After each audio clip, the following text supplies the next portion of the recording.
Все, запись пошла. Массера, Эрдика, Дедика, Сюрдика, Бюздика, Холил, марш, Догил, Шадыш, Вайгладуган Болчар, Док Маршалду, Вайтаган, Хашву, Вайн, Кучах, Люш Хируц Болчар, Амбоду, Чи Арда Харцани, Да, Пляца, Халу, Лайна, Кантуиз, Цуацундин, Вайн, Вайдехардин, Тушегер, Цамадин Дачун, Дехардин, Вайновчик, Оман, Пайдахидер, Вайтеку, что Чорона, Ваймулиаду, Шаленил, Халу, Шетахилил, Харцу, Шаюца, Рют, Ах, Эшнексом, Дехардах, Эль, Дехардин, Ола, Бокона, Дица, Да, Шадит, Душа, лучше Мумадас, Шейхата, Ждея, Таран, Вайнде, Хашу, Ширлам, Бошовой, Куча, Люш, Масу, Окус, Хеш, Сазбочен, Вышхрут, Сазбочен, Вышхрвац, Сунделовацун, Тарана, Ваша уша, дяшхаташ дош, Александр Жирш, Лудушила, Жуаптела, Цедела, Диндол Хахтар, Целаца, Цунбокую, Вей Цунхахтун, Цама, Петтердас, Дюцердас, Вей Мершна, из Мершхавен, Вей Нюкахета, Вей Мершна, Ослупов, Давмова. Раскамата, я думаю, Хезен Болчар. Дорогие друзья, у нас в эфире наш гость, один из участников чеченского сопротивления. По нашим многочисленным просьбам именно от нашей редакции, мы его очень долго просили для того, чтобы он сделал интервью. Он все-таки, скажем так, созрел для интервью именно внутренне, поэтому он дал добро, и сегодня мы будем задавать вопросы, и у него есть право отвечать, не отвечать, отклонять ответы. Он может пропускать ответы, может откровенно, если он хочет, говорить все, что он хочет. Это его сугубо суверенное право. Поэтому мы никогда никому ничего не навязываем. И мы уважаем людей только за то, что они приходят к нам на нашу площадку. Потому что эта площадка создана свободными людьми для свободного волеизъявления. И нашего сегодняшнего гостя зовут Ширлам. Поэтому мы дадим ему с первого слова, чтобы он смог поприветствовать тех людей, кто нас слышит именно в прямом эфире, и те, кто нас будет слушать. Ширлам, вам слово, можете поприветствовать.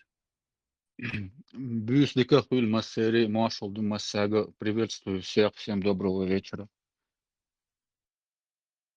Хорошо. Смотрите, Ширлам, давайте определим наш формат.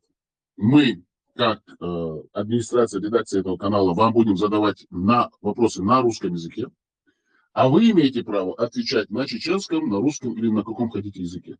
Почему в таком формате? Чтобы те люди, которые нам навязывают именно свою идеологию, а это именно российское террористическое образование, понимали, что мы все-таки есть, что мы сохранили свою нацию, и мы хотим просто жить на этой планете Земля, как чеченцы, как этническая единица, и не хотим потерять свою самобытность, свою самоидентичность, нашу родину, наш язык и наше суверенное право быть именно чеченцами на этой планете Земля и жить на территории своего суверенного независимого государства, даже если на сегодняшний день оно оккупировано. Поэтому для широких масс, чтобы было понимание, о чем мы говорим, мы задаем вопросы на русском языке, если вы не против, а вы можете отвечать на каком хотите языке. Вы согласны с таким форматом? Без проблем, лауреат. Так, хорошо. Вы даете тоже свое согласие на то, чтобы мы выложили наш сегодняшний прямой эфир в формате интервью на нашей информационной площадке. Вы расслышали вопрос? Вы даете свое согласие на то, чтобы мы выложили... Да, извини, да, абсолютно. Да, хорошо, Ширлам. Ширлам, вот первый вопрос. Как вы хотите, чтобы вас люди знали? Не обязательно говорить свое имя, фамилию, где вы жили, что вы делали. Просто как вы хотите, чтобы люди вас знали? Вот те, которые вас не знают и которые просто будут слушать ваш голос. Как бы вы себя представили? Вот вам именно слово для того, чтобы вы смогли себя представить. Мы вас слушаем.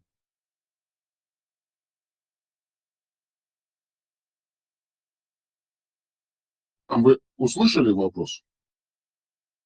Брат, я думал, у меня включен как его микрофон. Да, зовут меня Ширлам, вот как и написано. Фамилию я сказал, не буду говорить, из Тейпнер Дишни Усо, из клана Дишни. Все. Это ваше представление. Вы хотите, чтобы люди вас знали как Ширлам, да? Я так понял. Да. Ширлам. Не, понятно, не важно. Вы просто должны понимать. Поэтому вам вопрос такой задается. Как вы хотите, чтобы люди знали вас по голосу. Что для вас важно? Вы сказали, я Черлам, и этим все сказано. Мы принимаем ваш ответ. Хорошо. Смотрите, второй вопрос. Вот вы чеченец, да, по происхождению? Я так понял. Да, я чеченец. Хорошо.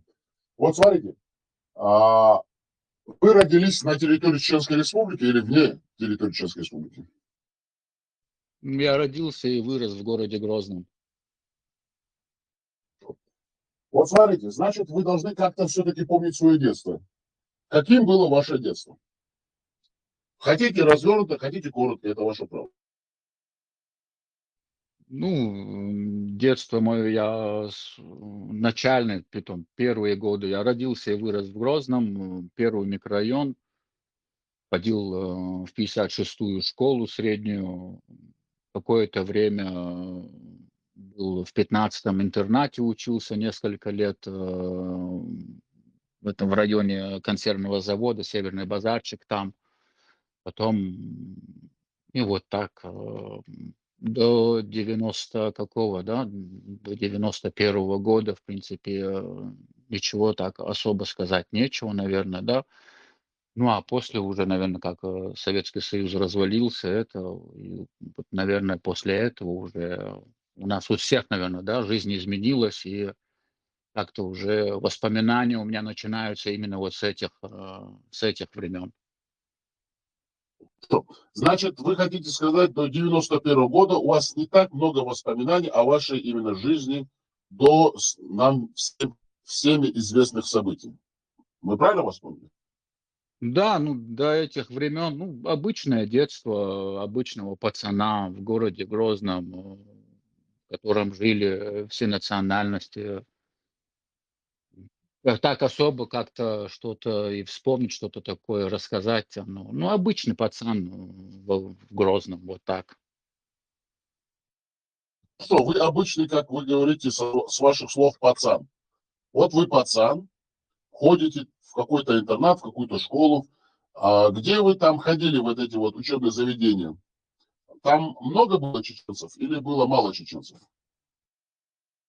Ну, вот в 56-й школе, где вот начальный класс я пошел, первый, нас, чеченцев, было на класс, может быть, человек трое или четверо максимум. Все остальные были русские, и больше русских было. Армяне были, еврей был. Ну, вот так. Ну, чеченцев было там 2-3 человека в нашем классе, не больше. Смотрите, вот следующий вопрос. Вот когда вы ходили в вот эти вот учебные заведения, вы на каком языке начали говорить? На чеченском или на русском? Вы себя помните вот в этом возрасте? На каком языке вы говорили? Да, да, конечно, помню. Ну, перед школой я ходил еще в садик, у нас там был, я в садик ходил. Ну, больше я общался на русском языке и везде. И проблема возникла, ну, к чему? Ну, чеченский язык очень, не то что трудно давался, ну, нелегко было. Ногче гунда, бацар не было вокруг чеченцев. И в основном все общение происходило на русском языке. И моя мать нас все время на все каникулы, буквально, особенно на летние, отвозила нас в село, чтобы мы там практиковали с двоюродными братьями, сестрами, с другими нашими родственниками, чтобы... А так, в основном на русском языке, да. Дома на чеченском все-таки, да, мать настаивала, чтобы мы на чеченском разговаривали. Но когда она видела, что это большая проблема, то она нас отвозила, и мы уже юрта с родственниками говорили уже на чеченском, вот так и вот так потихоньку выучил чеченский язык. Значит, вот вы как бы уже где-то, так по вашим словам, когда вы уже начали ходить в школу, то вы начали только говорить, в принципе, на чешском языке, я так понял. Да, ну, я думаю, если память мне не изменяет, на чеченский язык мне уже, наверное, уже лет в 9, наверное, я только начал уже более-менее сносно так на нем говорить. До этого времени на русском общался, я даже помню, как мои родственники с нас смеялись, когда мы уже в деревне, ну, юрта, когда мы с ними разговаривали, ну, издевались немножко, в хорошем смысле этого слова, что мы не говорим на чеченском. Ну, вот так, ну, в 6-7 лет, мне кажется, я еще говорил где-то процентов на 70 только на русском языке. Хорошо. Смотрите, вот вы говорите, я, в принципе, говорил на русском языке, а потом вот приходит какое-то самосознание, я начинаю более-менее стараться говорить на чеченском языке, потому что я осознаю, что мои ровесники чеченской национальности, родственники говорят на чеченском языке. Вот, вот во время вот этого вашего периода, школьного периода, как вы сказали, у вас не было много чеченцев вокруг. Какие у вас были отношения с другими детьми? Вообще вы осознавали, что вы были чеченцем, а они были другой национальности? Или вы просто как дети в общей такой массе ходили друг к другу, как бы не задавая никаких вопросов, все такие радостные, добрые, потому что мир, он все-таки создан для того, чтобы все уживались. Вот какое было в то время ваше видение именно мира? Как, вот если у вас есть как бы воспоминания, можете чуть объяснить нашим слушателям? Да, конечно, Голцинов, ну, с ровесниками проблем не возникало. Проблемы возникали, когда примерно в общественном транспорте мы передвигались. Я помню один такой момент с Тайнейна, в автобусе едем с моей бабушкой, и она со мной говорит на чеченском языке, и, ну, и я там с ней разговариваю обратно на чеченском языке, и это еще Советский Союз был. И встревает женщина русская, ну, пожилая тоже, да, и она обращается к моей бабушке и говорит, что перестаньте говорить на непонятном, не на человек, ну, типа, да, ну, на непонятном языке говорите, типа, на русском, на человеческом языке. И вот такие моменты, они были и в школе у меня были, именно с учителями, когда-то по детству, когда ты немножко там провинишься или что-то там, какую-то глупость сделаешь, все время они эти именно вот подчеркивали национальность. И вот именно с этих моментов я уже начинаю понимать, что между мной и примерно русскими, скажем, да, и не чеченцами есть вот этот барьер какой-то, что мы моеду там одно целое, а лацелясу не хочу говорить одно целое, ну, что мы разные, что есть мы, чеченцы, и есть другие, которые не хотят, чтобы мы говорили на своем родном языке. Вот так. Вот смотрите, другой вопрос возникает из того, что вы сказали, ну, исходя из того, что вы сказали. Вот вы были вот в своем юношеском периоде, и потихоньку как бы вам приходит именно осознание того, что есть какая-то разница между вами и другими людьми. И вот в доме, вот у вас в доме, на уровне вот семейного воспитания, говорили вам ваши родители или родственники, там, дедушки, бабушки, что вот нужно понимать, что ты чеченец, у нас такая вот история тяжелая. Или они как-то оставили это все на самотек, и как-то вот это само самосознание к вам приходило само по себе, исходя из того, что вас окружало, вот этот случай именно в автобусе, в общественном транспорте, в школе, ну и другие случаи мелкие, которые, конечно же, у всех были. Или все-таки из дома тоже вас воспитывали и все-таки говорили, что свою историю надо знать, не забывать. Как вот вы ответили на этот вопрос? Ну, я не помню, чтобы меня прям именно вот в таком как-то радикальном плане воспитывали и говорили со мной голосом. Более отчетливо я об этом помню уже после развала Советского Союза, когда уже э, из Чеченской Республики начали выезжать ну, русскоязычные, ну, все русскоязычные. Вот в этот момент уже более-менее начали как-то, я помню, по крайней мере, что и высылки начали, я помню, запоминаю с этого времени, вот о высылке, может быть, и до этого говорили, но у меня в памяти больше вот именно с 91-го, 92-го года уже я более-менее начинаю запоминать эти события, это разговоры, которые у нас дома происходят, историю, которую нам рассказывают, и что вот так. Да, хотелось бы маленькую ремарочку сделать. А вы сказали в радикальном плане. Мы хотели сказать, что в национальном плане, чтобы вас воспитывали именно в плане того, чтобы национального самосознания, и чтобы у вас была какая-то национальная самоидентификация по отношению к другим и к тому миру, который вас окружал. Хорошо, значит, мы, исходя из того, что вы говорите, мы понимаем, что именно, что во время Советского Союза все-таки информации в таком в доступном виде не было, практически не говорили о всех тех невзгодах и бедах, которые чеченцы перенесли во время царской России, а также Советского Союза, Советской России, высылки и так далее.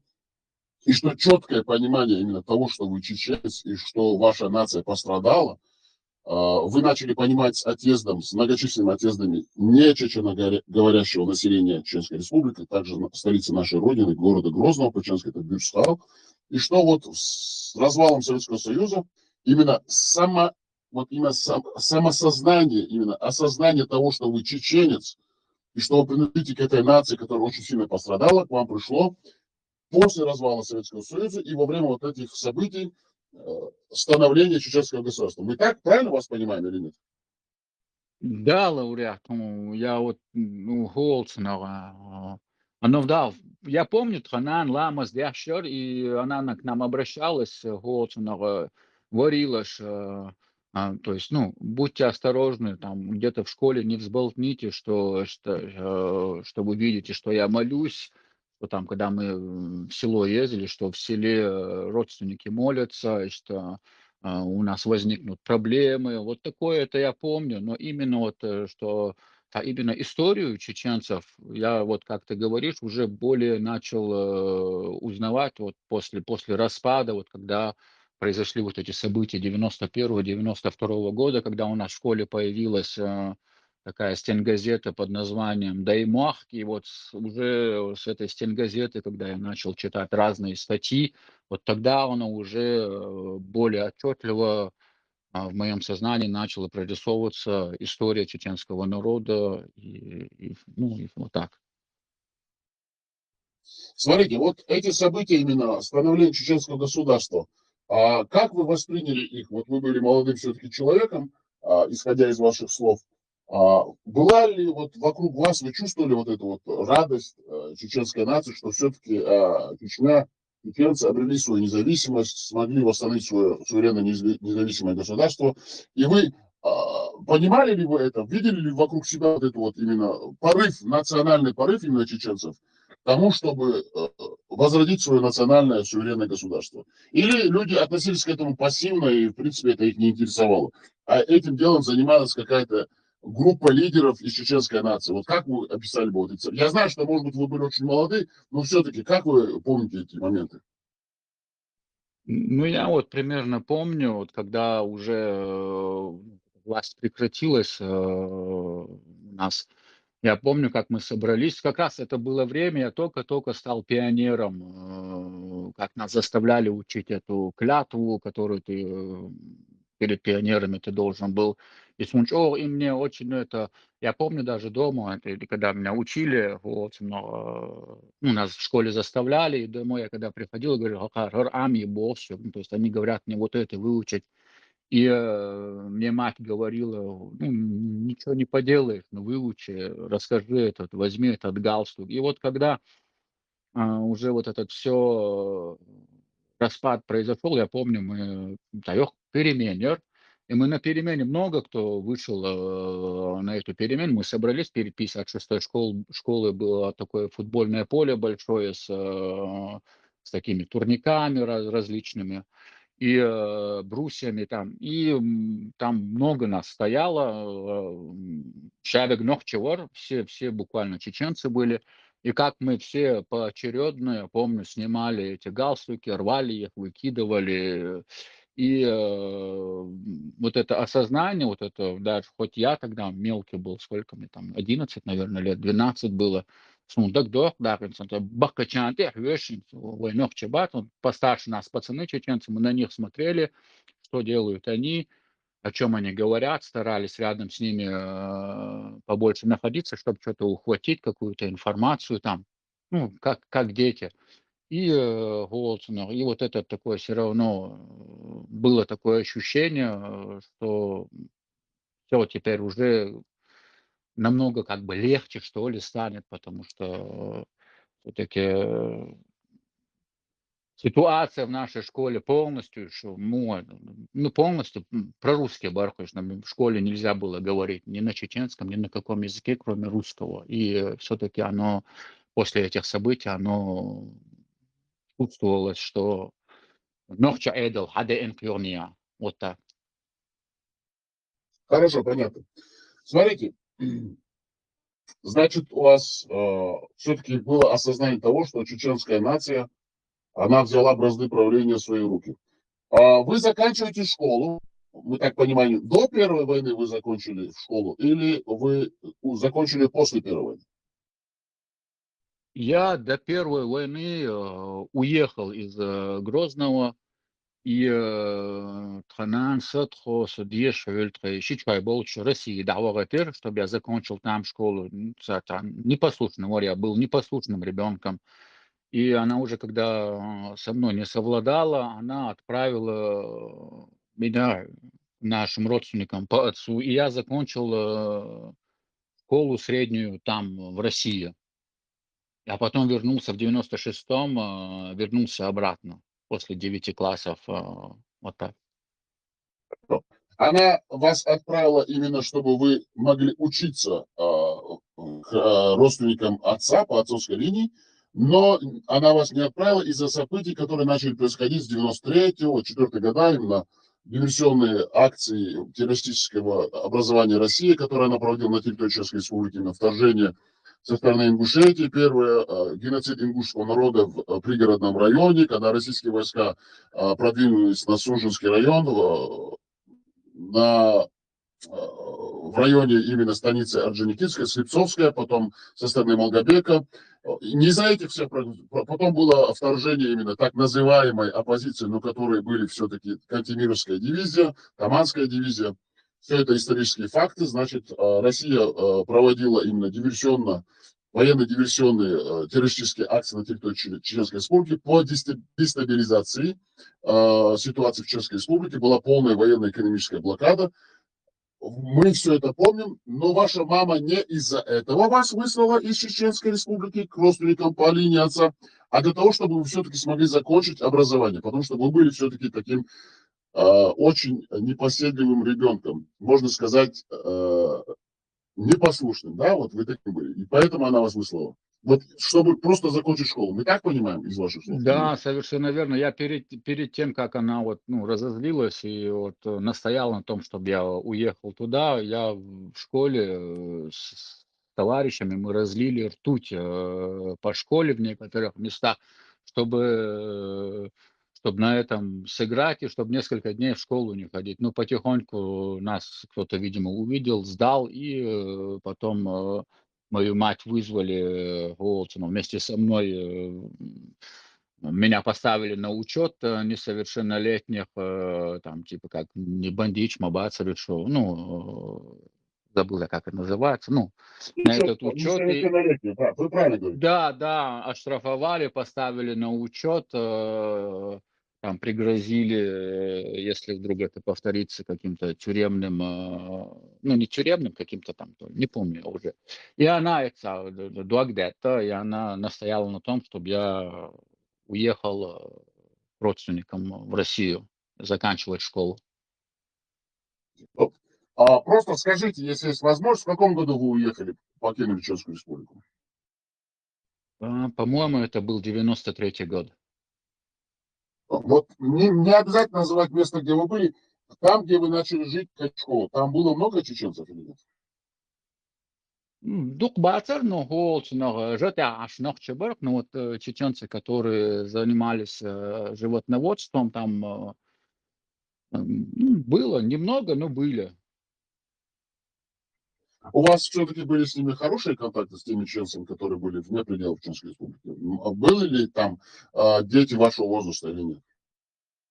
Да, там были дети моего возраста, и у нас были очень хорошие взаимоотношения между собой, ну и с местным населением тоже были хорошие взаимоотношения. Значит, боевые действия и русское вторжение на территорию суверенного независимого чеченского государства, именно первая русско-чеченская война, а именно защита чеченской нации от военной русской террористической агрессии в 1994 году вы не застали. Вы приехали в 1996 году. Хорошо, понятно. Но тогда вот исходя из этого следующий вопрос. Чем вы интересовались, когда были молодым ребенком? Какой у вас был круг интересов? Если есть возможность, скажите, если помните. А если не было никаких интересов, тогда так и скажите. У меня не было никаких интересов, я не слушался, я вел себя недисциплинированно, я баловался, я был непоседой, неугомонным молодым человеком. Вам слово. Ну вот лауреат именно таким я и был, да. О, непослушный ворс, я очень был непоседа, нельзя сказать, ну, может и непоседа, но непослушный я был. Хорошо.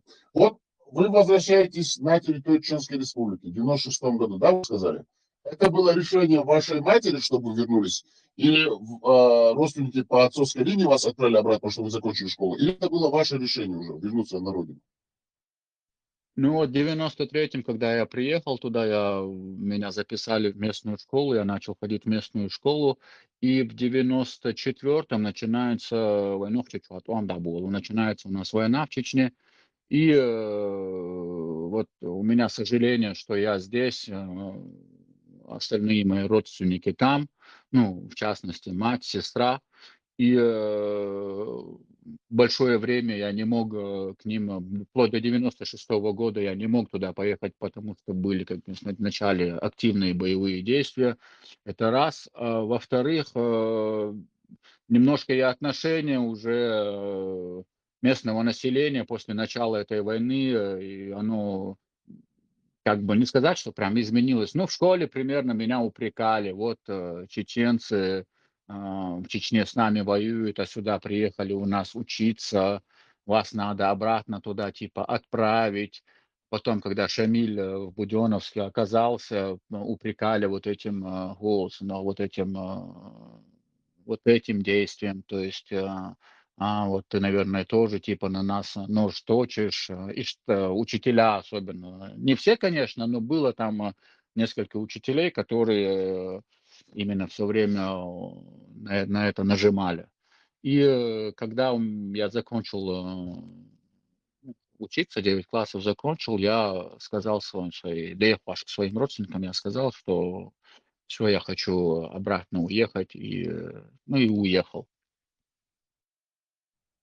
Исходя из ваших слов, мы понимаем, что вы закончили школу и сами приняли осознанное решение вернуться на родину.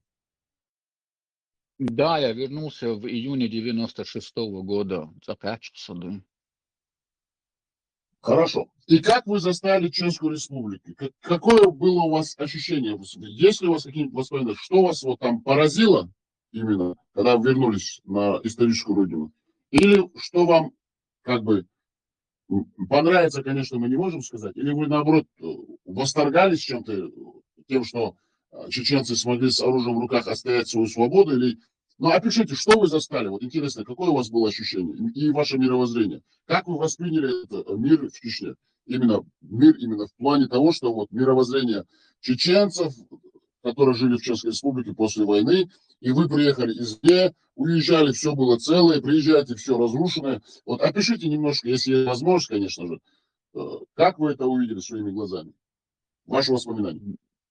Ну, я вернулся в июне, еще Голодцынов, еще русские, российская армия там находилась, не было вот этих событий 6 августа, и город Грозный я нашел полностью разрушенный, в микрорайоне, я в микрорайоне вырос, вот эти детские сады, все было разрушено, все, что административное, вплоть до даже частной секториации, там квартиры были, некоторые квартиры, дома разрушены, потом через дорогу у нас там техникумы были, техникумы тоже были все разбиты, разрушены. И самое, что еще мне на тот момент бросилось в глаза, что полностью поменялось население, контингент. Я такой, все старые, с кем я вырос, их уже никого не было, были уже новые. И немножко и они меня не знали, и я их не знал, и приходилось немножко по-новому завязывать отношения. Много было чеченцев, которые и из Казахстана приехали, и после военных действий в горах покинул свои населенные пункты, которые оказались ну, там, в микрорайоне, которые обживались там, вот такими она, разрушенными, полностью изменившимся в плане населения. Я нашел город Грозный и, в частности, то место, где я вырос. Хорошо, понятно. Какие у вас были планы, когда вернулись? Чем вы хотели заняться в Чеченской Республике? Хотели дальше учиться, работать? Чем, что вами двигало? Какие у вас были вот именно планы именно на будущее и в тот момент, когда вы приехали в Чеченскую Республику? Можете вспомнить? Если честно, планов вроде у меня никаких не было. Я не знал, что я шоду цухайна. Я не знал, что придется делать. Я просто больше, наверное, как-то из ситуации готов был, наверное, отталкиваться от ситуации, ну, конкретный план, да, сады. А потом через несколько месяцев буквально начались августовские события, и потом уже и потом мы уже знаем, что было вот, в Грозный, когда когда они Грозный блокировали, Грозный, Аргун, Гудермес они блокировали, там и на тот момент им пришлось покидать Грозный, уехать обратно к родственникам в сельскую местность и уже там как-то стараться переждать эти события. Таких планов не было. Не помню каких-то конкретных планов на тот момент лауреат. Но эта ситуация в Чечне вас изменила? Стали ли вы менее непослушным? Или это вас как-то сделало, что вы созрели, стали более взрослым? Как вы себя восприняли в то время? Вы изменились или нет? Мне кажется, изменился. Ну, это вообще то, что все события, пока я был там, в Центральной России, те события, которые происходили у меня на родине, они меня тоже меняли. Все время новости смотрел, и вот это ощущение, что когда всем тяжело, я здесь, тоже оно, хоть я и ребенок тогда был, я ничего не мог поделать, тоже оно не покидало, ну и позволило мне немножко вырасти в голове, в своем уме немножко повзрослеть, более таким зрелым стать, наверное.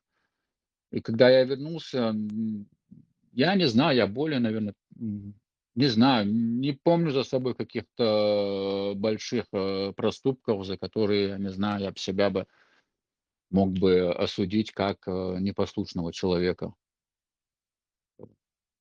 Хорошо. Смотрите, дорогой наш гость. Вы сказали, я вернулся в Чечню, но мы как бы резюмируем, чтобы нашим слушателям было понятно, который в прямом эфире. Кстати, мы напоминаем, что у нас более 70 тысяч активных участников, которые слушают нас. Вещаем мы из Вашингтона, округ Колумбия, Соединенные Штаты Америки. Нам помогают наши технические модераторы, которые находятся в четырех уголках земного света, отражают успешно все ДОС и вирусные атаки российского террористического образования на наших информационных площадках. Дорогой гость, вот вы вернулись на родину. Вы сказали сразу про события 6 августа, как бы мимолетом. Но вы не забывайте, что были события 6 марта. Помните ли вы эти события? Как вы можете описать эти события? Вы помните эти события или вообще не помните об этих событиях? Я помню, но я вернулся после 6 марта Уотсона, лауреат. Я в июне 96-го оказался обратно дома, снова дома, вернее. И события 6 марта, я о них очень мало знаю.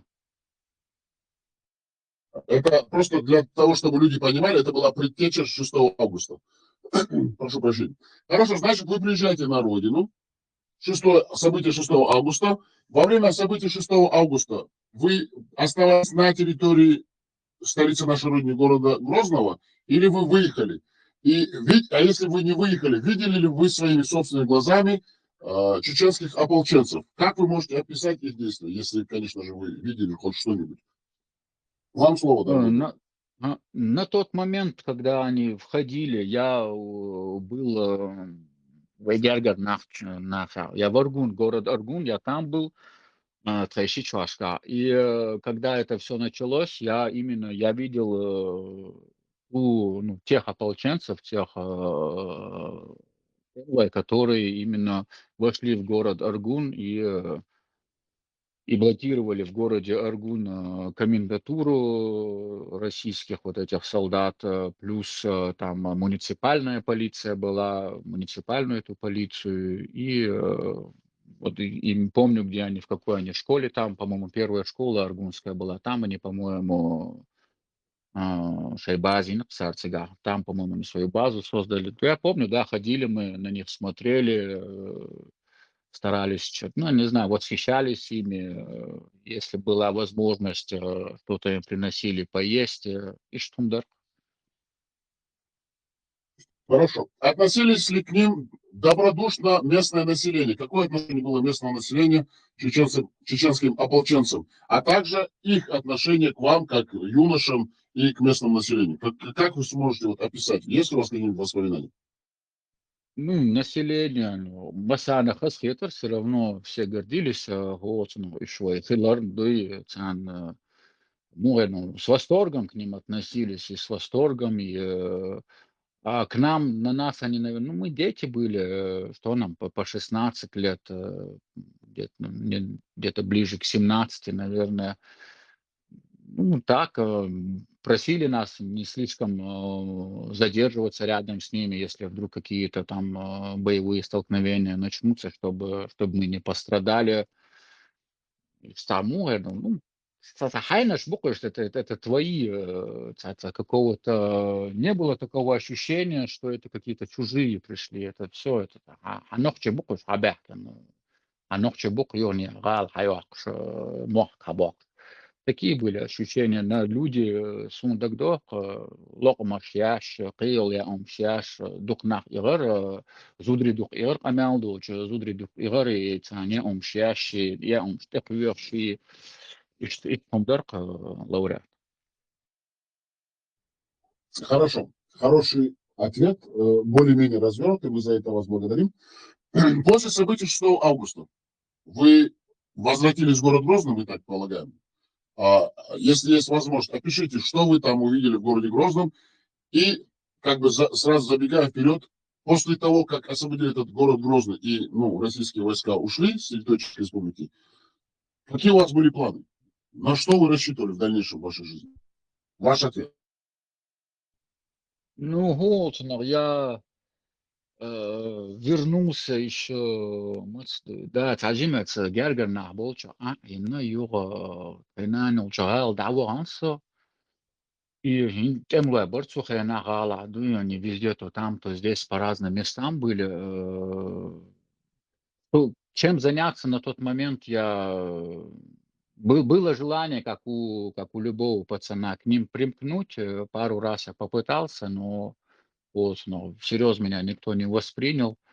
И я обратно оказался, ну, Цавирзенсо, и потом начались события вот эти хасавюртовских переговоров, вплоть до того момента, пока они не начали выводить свои войска. После того, как уже они вывели свои войска, тогда уже более-менее в Грозном, на мою память, начинается моя более Тханас, когда Диеза, она настояла, чтобы я дальше пошел учиться. И через дорогу вот в этих разрушенных техникум, что они отремонтировали техникум, и там появился филиал Московского какого-то колледжа экономики, статистики и информационных технологий. И я пошел на факультет высшей математики, чтобы попробовать учиться на программиста. И что, вот так где-то 97-й год, и что, да, кстати, 96-го, вот, начало, в сентябре 97-го, наверное, где-то и 97-й, может, сентябрь это был, или, может, да, или, может, чуть позже, может быть, октябрь это был. И что, да, постигал, вот так.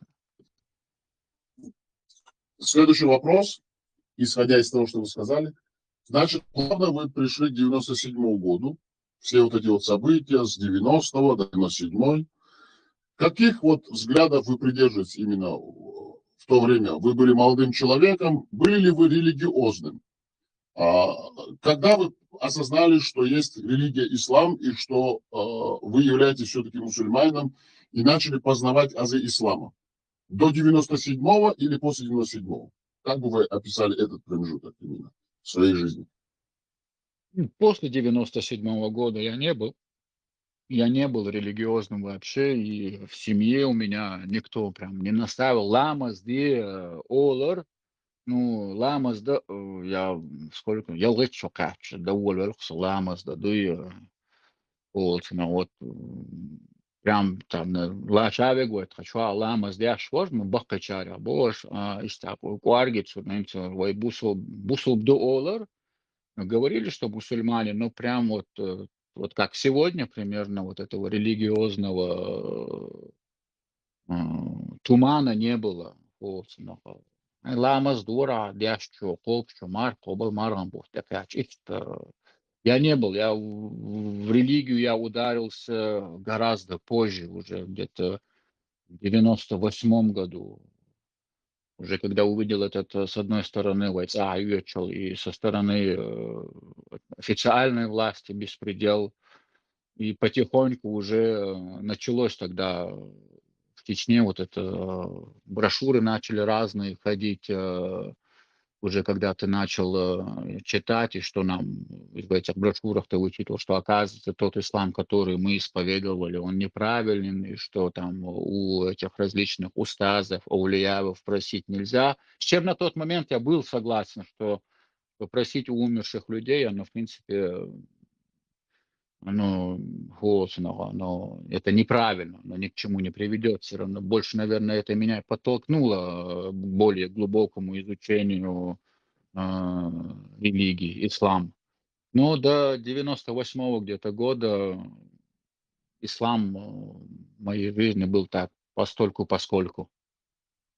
Что я закончил.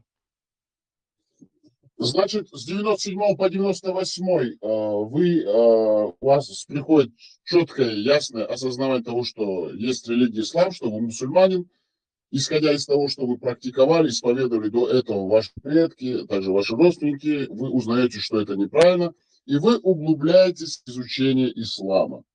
А где вы начали познавать вот эти вот азы именно правильного ислама? Ходили ли вы в мечеть, слушали ли вы имамов, каких-то проповедников? Если слушали этих проповедников, имамов, это были те люди, которых вы знали до этого, или которые приехали, или те, которые приехали откуда-то и начали именно проповедовать, говорят, что они где-то изучали этот ислам. Могли бы вы немножко описать вот эту вот ситуацию изучения и полного, углубленного именно поглощения вас в этот ислам, когда вы начали полностью входить в ислам? Ваш ответ. Ну, голосно, где-то в конце 97-го, начале 98-го, мне кажется, голосно, между первым и четвертым микрорайоном, там, по-моему, по улице Тухачевского, если я сейчас мне не изменяет память, там Мяждик, Адильнир, Джамахт Мяждик, в старом таком овощном магазине они открыли эту мечеть. И и в эту мечеть, и почему я начал ходить в эту мечеть, была, потому что была одна вторая мечеть, и вот эта вторая мечеть, которая была, она более такая тарикатского наклона была, и эта мечеть, она ее отремонтировали, старую пивнучку, по-моему, да, первом микрорайоне, этот старый торговый центр там был, и рядом с ним была такая в советские времена пивнушка. И вот они отремонтировали эту пивнушку и сделали из нее мечеть, достроили там минарет. И из этой пивнушки они сделали мечеть, меня это как-то отторгало. Цели Эрксун, не хотел я туда ходить. И я начал посещать вот эту мечеть джамаатовскую в четвертом микрорайоне. И там было куча различной литературы, вот этого издания «Бадр» и всему подобное, да. И вот из этих брошюр я читал и набирался по мере возможности знания об исламе. Вот так. Было на добровольной основе. Вас никто там не направлял, никто не занимался именно там каким-то вот преподаванием исламских наук в этой мечети. Был ли там какой-то имам или человек, который вам преподавал? Имамы там были, но я не ходил на их лекции, я сам ходил туда, оставался в мечети, читал, там куча была этой литературы, оставался между намазами, сидел, читал сам добровольно. Я больше хотел узнать, в чем разница и на что опираются вот этот ваххабистский толк. Вот так. Каких, вот, кстати, это очень хороший момент. Каких взглядов тогда вы придерживались? Как вы видели вообще мир вот именно в то время, вот, когда вы начали именно изучение ислама углубленное, на добровольной основе, исходя из ваших слов? Как вы видели ситуацию в республике? Каких взглядов, может быть, религиозных, а возможно и политических, вы придерживаетесь? Чью точку зрения вы поддерживали именно? Официальных властей Чеченской республики или тех структур, которые противостояли чеченской официальной власти в то время? Ну, если честно, ну, на то время, для меня, по крайней мере, я какую-то официальную точку по отношению к исламу со стороны властей не видел. В нашем обществе были нисдуидации, такие ваххабисты говорили, что там аулия, и они свое типа, ну, свое как бы отработали, такое, заработали свои аджеры, и все, они теперь...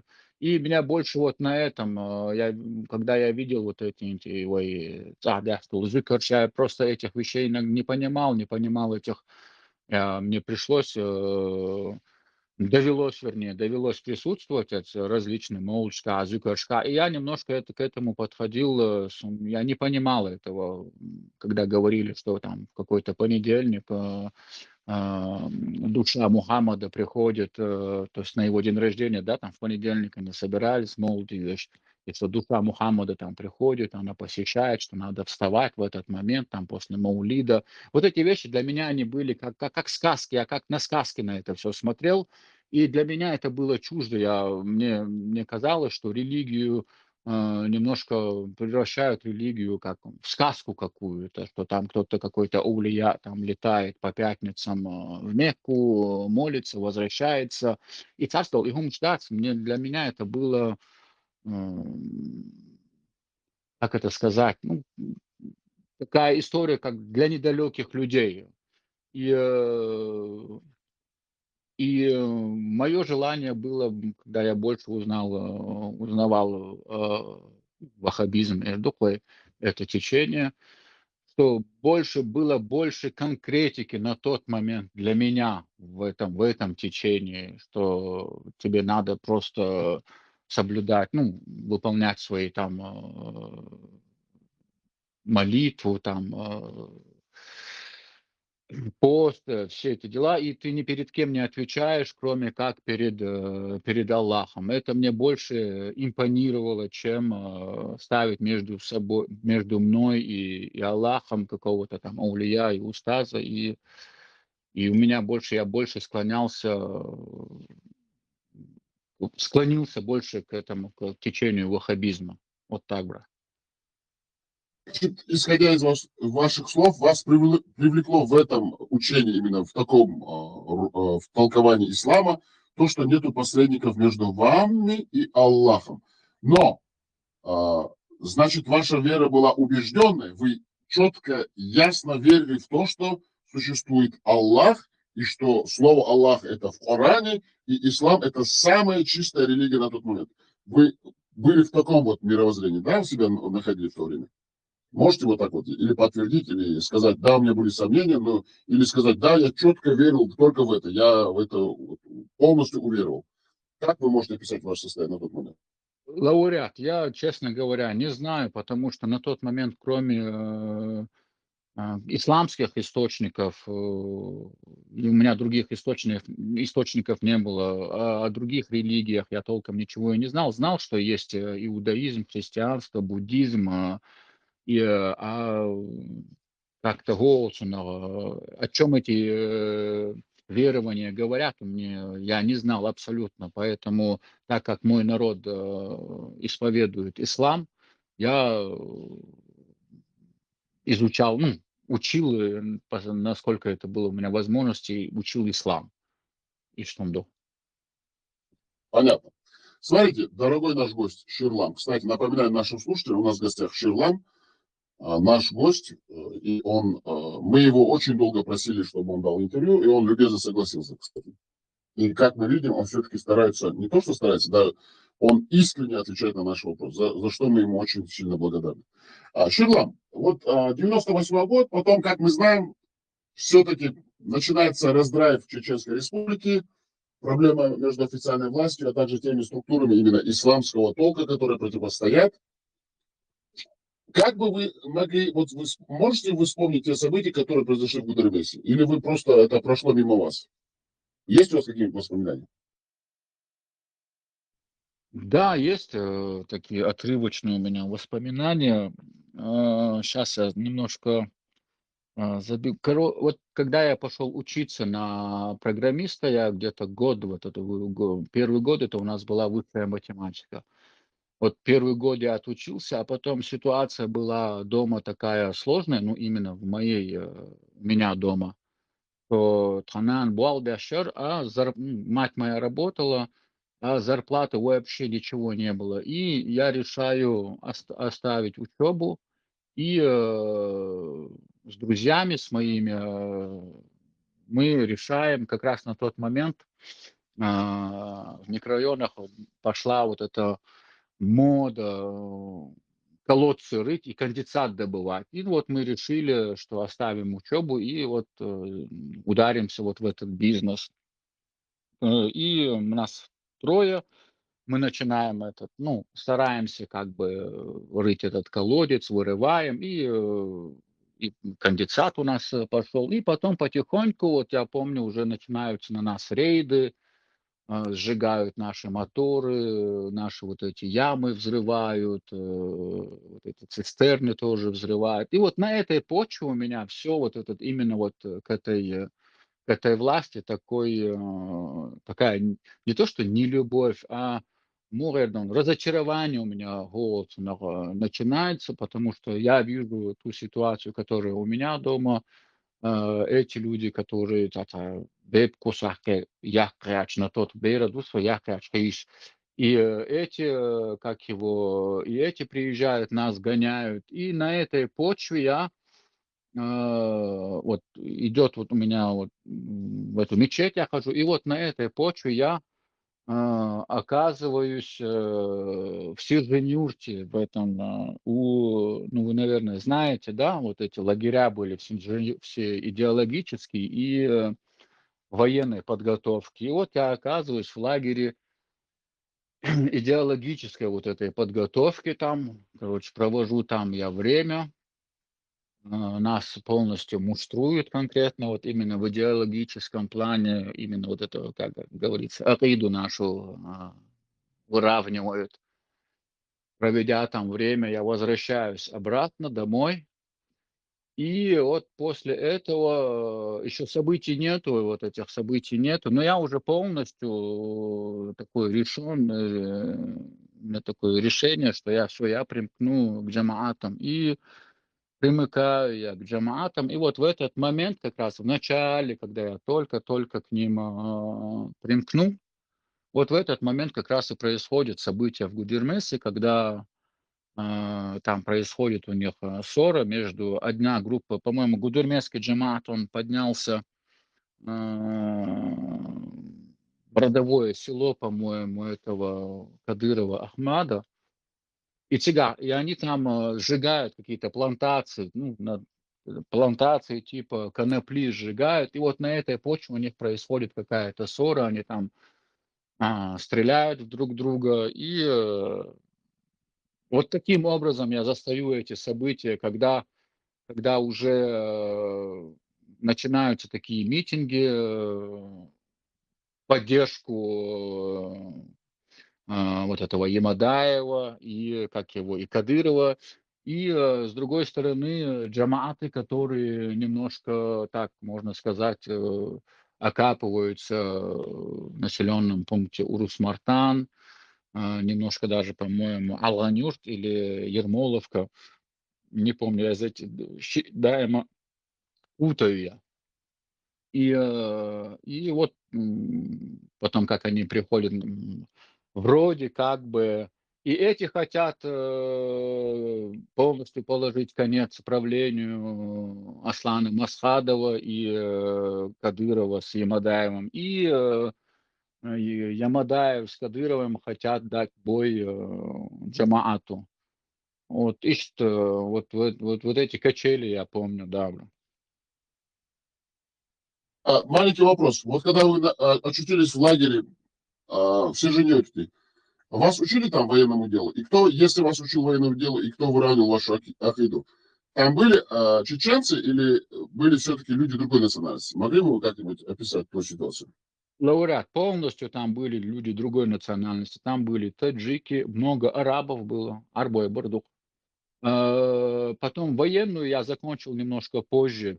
Я когда после идеологической вернулся домой, и потом вот в ту мечеть, в которую я ходил, там группа пацанов, они сказали, что хотят примкнуть вот к этому Милуиза, Абдулмалику Иорданскому. И я вместе с ними а, пошел, и мы вступили в ряды этого Абдулмалика Иорданского. И этот уже Абдулмалик Иорданский нас направил в этот обратно в Сержанюк, но уже чтобы закончить именно военную подготовку. И вот уже как бы будучи в этом, как его, будучи в джамаате Абдулмалика, мы проходили обучение там в Сержанюрте, и в Сержанюрте там тоже нас военная подготовка, там тоже разные были. Там и карачаевец был один, который нас обучал, были и арабы. Но арабы мало, потому что арабы очень плохо говорили на русском языке. Больше были такие русскоязычные карачаевцы, таджики были, и что-то разные. Нохчи Бацар, но Нохчи нас там ничему не учили. Велимс. Не закрадывалось ли у вас какое-то подозрение? Почему здесь школа подготовки к военному делу исламского толка, но тут нету чеченцев? Вы вообще себе такие вопросы задавали или не задавали? А если даже задавали, то как вы это оправдывали? Если честно, я себе таких вопросов не задавал, не доходило. Мне просто человек Нохчи вот в нашем джамаате мы все чеченцы были. И вот нашу группу обучал или карачаевец, или таджик. Может, другие задавались этими вопросами. Я честно, обманывать не буду, не задавался этим вопросом, почему так. Если Хорошо. даже это Знаете, какая-то мысль, может, и приходила, лауреат, то она, видимо, быстро так уходила, там, ну, потому что под таким соусом находился, что там я развивать в голове своей дальше эту мысль просто не хотел. Хотел. мы понимаем. Смотрите, вот вы говорите, мы пошли своей группой. Вот чтобы пойти туда, на это обучение, нужно было иметь определенное количество людей, и вас допускали туда. Или вы в любую группу они там принимали. Надо было иметь человек 10, там 15. Если вас, например, если не 10, то 5. Они говорят, нет, нам нужно 10. Вот как этот процесс происходил? Там было определенное количество, чтобы был джамат или нет? Лауреат. И этого я не знаю, но на наш счет договорился именно Абдулмалик, договорился, и он именно, по-моему, прям напрямую с Хатабом договаривался, и Хатаб решил нас взять и обучить, да. Но помимо этого, ну, и чтобы сразу ясно было, там не одни ногчи, духбарсига, учителя были и карачаевцы, и арабы. Арабы, в основном арабы занимались именно то, что касается идеологией.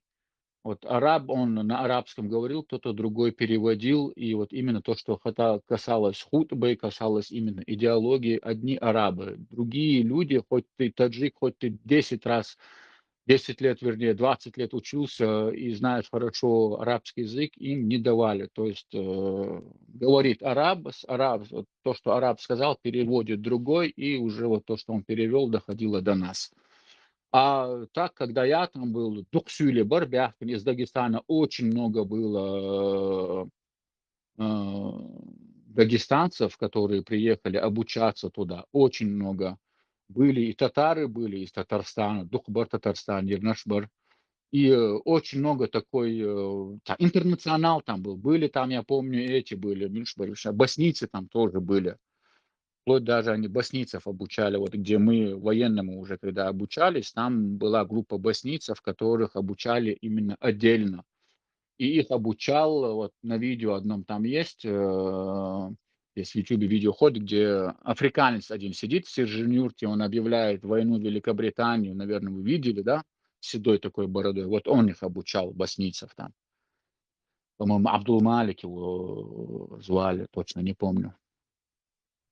Значит, вы лично там видели этого араба Хакаба, да? Мы так понимаем. Вы его там видели, да, тоже лично? Да, да, я его лично видел. Я потом, спустя какое-то время и в его группе оказался. Да, там я тоже его видел. И его видел, и Умара видел. Ну, многих я там видел, брат.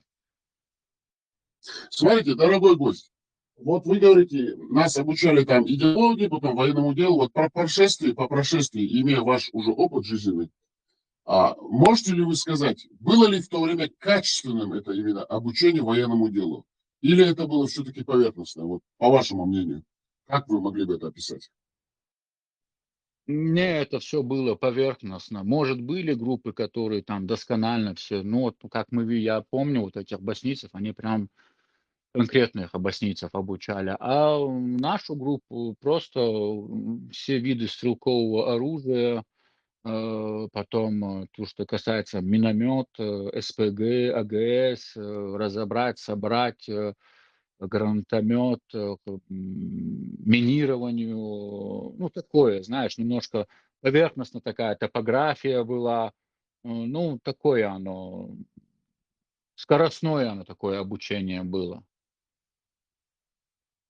Исходя из того, что вы говорите, вы не можете сказать, что вы вышли из этого центра таким сверхобученным, супер, как бы подготовленным военным человеком. Вы просто познали азы стрелкового оружия, исходя из того, что вы говорите. Мы так понимаем вас? Да, да, да, конечно, я не вышел оттуда каким-то агентом. Просто я научился разбирать, собирать буквально это российский шадул, все российское огнестрельное оружие, ну, стрелковое я имею в виду.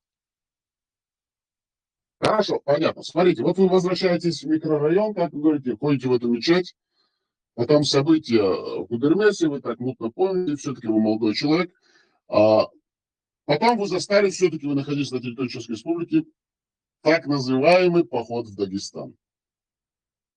Вот есть у вас какие-нибудь воспоминания про эти события? Да, есть у меня эти воспоминания. На тот момент, когда чтобы пойти в Дагестан, я уже нахожусь с Арби-Бараевым. Я уже с Арби-Бараевым и оказываюсь там уже в рядах Арби-Бараева. И да, и Голцунов, и ситуация, даже я не знаю, что вам из этой ситуации рассказать. Ты задай, лауреат, вопросы, если у тебя есть какие-то. Я даже не знаю там, что конкретно тебе рассказать. Было все там. Ну, конечно, мы мирное население не мучили, но в основном, и на мой взгляд, я и увидел и немножко и предательство наших. Там я вот, когда я ушел от этого от Абдурахмана, я ушел и пошел к Бараеву, и потом после, когда мы оказались в Дагестане, я помню, когда вот этот джамат, из которого я шел, когда он полностью погиб там, И Абдул-Малик, и вот этот Абдурахман, когда я его живого потом видел, я вот тогда себе задал вопросы, как так может быть, что столько пацанов. И в микрорайоне, да, я что сега, Фяберш, Хелом, Швой. Вот тогда я себе вопрос задал, вот первый у меня, вот тогда начались такие явные такие сомнения в их намерениях появляться в моей голове. Мы тогда находились между Тухчар был, Шгалер, Тухчар и, по-моему, еще Кацагалер, Цыган. Ну, юрт, деревня была, да, между Тухчаром и вот на этой сопке там мы на одной стороне сопки, а вот те, которые погибли, они на другой стороне сопки были. И их под утро штурманули, и как только этот штурм прошел, нам, короче, приходят и говорят: все, мы снимаемся, мы возвращаемся обратно в Чечню. И вот так мы вышли, и вот это непонятка. И вот я вижу Абдурахмана, когда я знаю, что сначала говорили, что они все погибли, а потом он один, оказывается, живой оказался, а все остальные погибли. Вот тогда у меня, знаешь, такие большие-большие сомнения начали появляться вообще намерения этих людей, в искренности, вернее сказать, даже этих людей. Говорите, все погибли, а Абдул-Малик остался живой. Под словом Не «все». Абдул-Малик, Абдурахман, Абдурахман, да, Абдурахман, Абдурахман. иорданский. Ага. Да, Абдурахман Иорданский. Вот вы говорите, все погибли. Приблизительно какое количество людей, вот по вашему мнению? Ну, чтобы более-менее было число. Сколько там погибло молодых парней из Чечни? Я вот сейчас сочинять не хочу, я помню, там погиб Умар Ислам, Мухаммад погиб там. Это только вот там несколько человек из там, микрорайона Чигарбукович, плюс там Олсонов, Очхой Мартанир, Бейша, Дерцинц. Я думаю, где-то в пределах, наверное, 15-20 человек. Вот так. Абдурахман потом описал, почему они погибли, а он остался в живых. Было этому объяснение какое-то дано или нет? Не, ну если оно даже и было, я при этом объяснении не участвовал, я не знаю, как он объяснился, если даже и объяснился, да. А в то время вашим амиром на другой стороне сопки был кто? Арбибараев? Да, Арби Бараев, но мы, сам главный был Арби Бараев, а мы непосредственно подчинялись Асадбо, Шворх Тхмун Халквел. То есть у Арби Бараева несколько групп было. И вот одной из групп, в которой был я, руководил Асадбо. Мэр Тупар Мэр Тупар Асадбо. Он нами руководил. Хорошо. А вам знакома такая сопка «Ослиное ухо» в Дагестане? Так по названию нет, не знаком. Была такая сопка, ее называли «Ослиное ухо». Там очень были большие потери со стороны чеченцев. Неправильно была взята позиция, именно как-то вот подставили, и как-то очень много было жертв. Вы об этом не слышали? Ну, если эта сопка была между населенными пунктами Тухчар и потом еще какая-то там Навалак, вот там между Тухчаром и Навалаком мы стояли. Если эта сопка там, то это значит были мы, да. Смотрите, а смогли бы вы сказать, вы слышали, что после тех потерь, которые там произошли, много молодых парней из Чечни, которые там полегли, их загрузили на тракторные вот эти вот прицепы, и они там лежали и гнили. Вот это вы слышали вообще про те события или нет? Их не Да, да, выдавали. Икенки Букыш, и да, Кэлган был, Икенки Букыш, они их долгое время они держали, ну, лето ведь было, они их дагестанские там власти, то ли дагестанские, то ли российские, они их держали какое-то время на опознание в каком-то морге, потом они нам прислали кассету, ну, она по джамату, эта кассета ходила, и мы смотрели, там парни лежали на столах вот этих, как в морге вот эти столы, да, железные. И потом, прежде чем их как бы обменять, они на дагестанской где-то границе говорят, они прострелили этот рефрижератор, который холодильник у которого, и держали несколько дней этот рефрижератор до тех пор, пока трупы этих парней не начнут портиться. И уже дали проехать этому грузовику только после того, как они прямо хорошо испортились. Так, и потом их, я помню, привезли и их похоронили на Урус-Мартановском кладбище. Когда их начали жрать черви, можно правильно сказать, вещи будем называть своими именами. Ну А, да, ну, да, разлагаться, когда они начали полностью. Хорошо, смотрите, дорогой наш гость, вот вы были у Абдурахмана. Почему было принято вами решение или вас перенаправили попасть к Альби Бараеву? Просто объясните мне на эту ситуацию. не, меня не перенаправили. Смотрите, Дик Дуатта Горса, тоже он в одну мечеть, Уля Ашдартхо. И он принял, он тогда, когда я пошел к Абдурахману, он не выявил желание к нему присоединиться, а потом позже он сказал, что ему есть предложение вступить в ряды Арби Бараева, и он мне предложил, хочу ли я с ним вместе к нему вступить. И так как я очень дорожил этим человеком, Голцыным, я вместе с ним вступил в ряды Арби Бараева. Хорошо. Как бы вы описали ваше именно обмундирование, амуницию, именно денежное довольствие в рядах Жамаата Альби Бараева? Были ли вы хорошо снабжаемы в то время или нет? Нет, не был. Мои друзья, мы не ну, автомат, там, и все. Вот, там были там, которые, видимо, старые, которые были приближены к Арби, там, к Асаду. У них, да, у них были хорошие там разгрузки, а у нас, вот в чем пришел, в том-то и есть одни такие вот такие старенькие разгрузки были. Ну, не вот эти, не было у нас там у всех разгрузки вот эти Пионер, потом какая там еще разгрузка была, я уже не помню, что там две-три разгрузки были, которые тогда очень модными считались.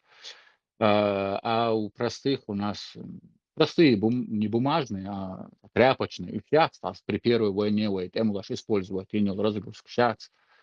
И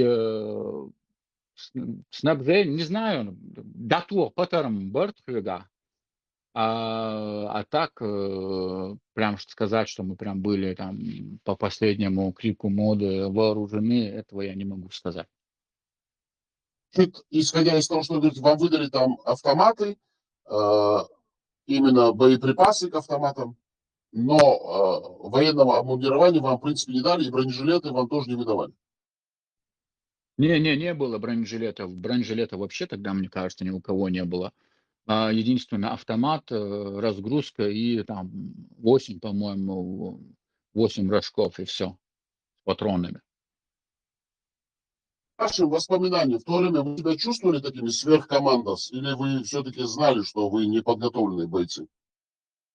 Не, я никогда себя сверху, ни я, ни мои товарищи, мы никогда себя такими не ощущали. У нас не было вот этой печливости или еще что-то. Я приезжал в Русмартан на автобусе, когда вот дежурство у нас было, вот там 3, там, вот стоит это примерно 3 дня на дежурстве, там 6 дней ты дома. Все, приезжал на автобусе, уезжал на автобусе. Да,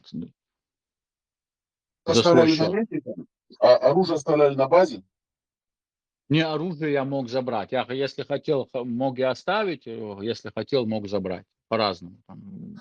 Исходя из того, что вы говорите, все-таки эти были параллельные структуры официальной властям Чеченской Республики, если вы забирали свое оружие стрелковое и возвращались на территорию столицы нашей Родины, вы же все-таки рисковали, проходя из одной части контроля этими жаматами и возвращаясь на территорию, контролируемой официальными чеченскими властями.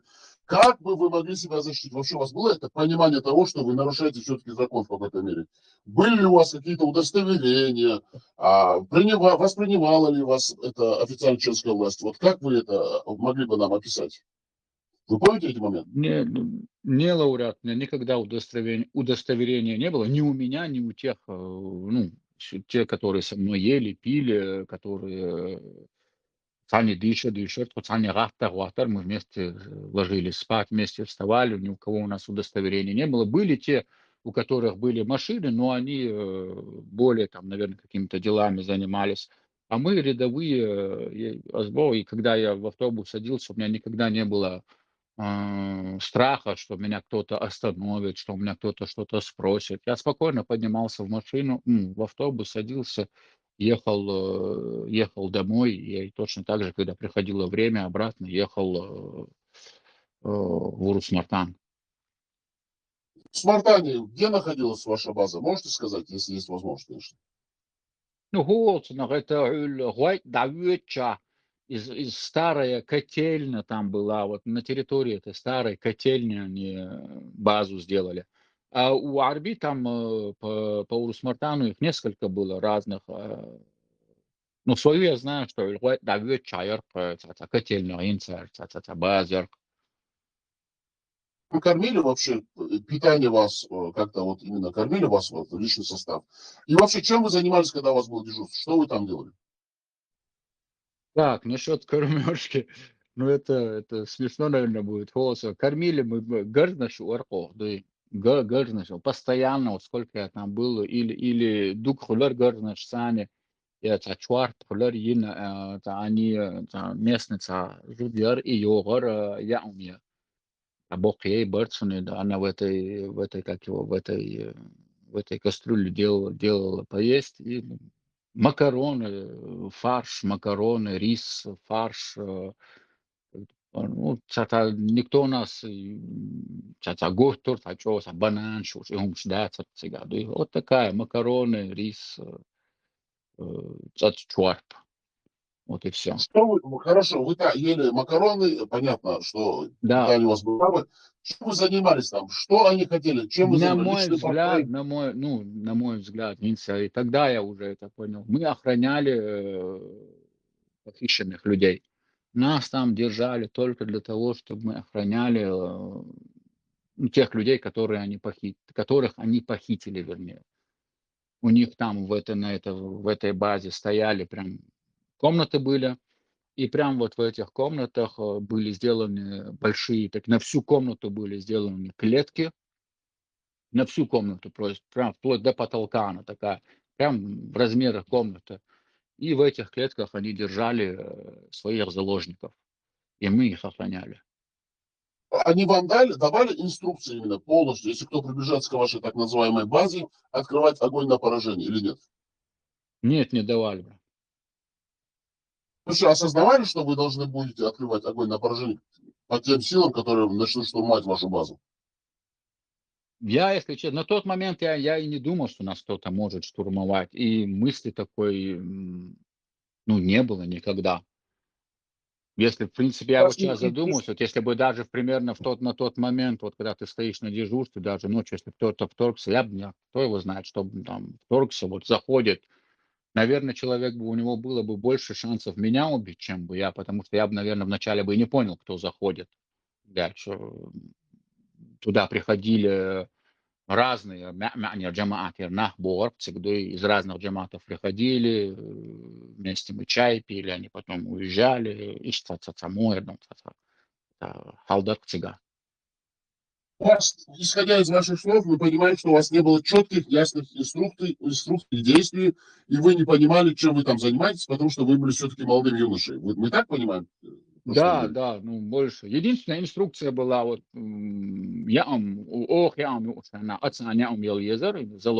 заложник будет, вот это вот незаконно содержащиеся люди, вот да, даже та же, ну, короче, вот, и их надо было кормить, и все, и никого никуда не выпускать, да, из них я имею в виду. Вот такая, и да. А, вот в то время, ну, вы, будучи юношей, все-таки, конечно же, вы не понимали, в принципе, полностью не осознавали, чем вы там занимаетесь.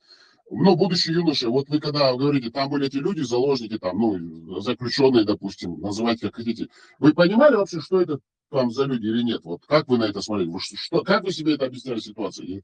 И если они их нельзя выходить, какие у них были там санитарные условия? Могли ли они выйти по большой нужде? Вообще, как они справляли свою нужду? Вот опишите просто, будет интересно просто для наших слушателей. Э, Лауреат, санитарные условия у них были ужасные, брат, просто ужасные. Это потом мы уже, это в начале, когда их увидел первые дни. Но первые дни тебе не позволяют туда, вот первым, когда ты только пришел, тебе не позволяют туда к ним подходить, ты к ним не подходишь. Оно со временем, они когда уже там более-менее в тебе как-то уверенность у них появляется, тогда ты уже начинаешь уже подходить к этим клеткам. Или же, когда кроме тебя больше никого нету на этой базе, вот тогда ты тоже можешь их пойти там их накормить. И вот в эти моменты царь помялся, створ приходил, с ними разговаривал, кто ты, почему ты здесь, как ты здесь оказался, почему ты здесь в клетке находишься. И вот там разные люди, там были и дагестанцы из Дагестана, и русские из России, и непонятные люди, которых непонятно в чем обвиняли, да и давали им такие неприятные, ну, там, да, одного они там, лейтенант, вот на него повесили, что он лейтенант. Раз, говорю, он вот с ним, когда разговаривал, он говорит, я сам родился, вырос здесь, говорит, в Чечне. А его обвинили, что он типа сотрудничает с российскими властями, его там били, пока он на себя не взял вину, типа, и не сказал, что он там лейтенант какой-то, знаешь. Санитарные условия были ужасные, просто ужасные, брат. Чеченцы были среди заключенных или нет? Чеченцев на тот момент не было. Вот именно мой уход из вот Арди Бараева, два случая было там у него произошло. Первый случай, когда они повезли одного парня, армянин он был, они его откуда-то из Краснодарского края привезли, и он, находясь уже у них в заключении, принял ислам, и будучи уже как бы мусульманином, они его повезли, снимая на камеру, отстрелить ему палец, чтобы отправить это видео его родителям и тем самым как-то подтолкнуть, видимо, выдать выкуп. Этот случай был. И еще второй случай, эти два случая практически они одновременно произошли, когда они этого армянина, пацана, отвезли и отстрелили ему палец. У нас несколько человек было, что мы подали на этих людей в шариатский суд. И пока мы ждали ответ, они, видимо, ее своровали, и уже, ну, меня к этой двери не подпускали, Рамзан был, он твор, то есть, хавен, то есть, нохчу юк царлы чайен ойлоя, эцуман. И вот на этот момент, вот нас потом сколько человек, наверное, 6-7, мы принимаем решение, что больше в этом джамаате оставаться не будем, и мы от него вышли из этого джамаата. Так что я застал одну чеченку, да, которую они держали в комнате там, не знаю, за выкуп они ее держали, за что они от нее хотели, их сундук.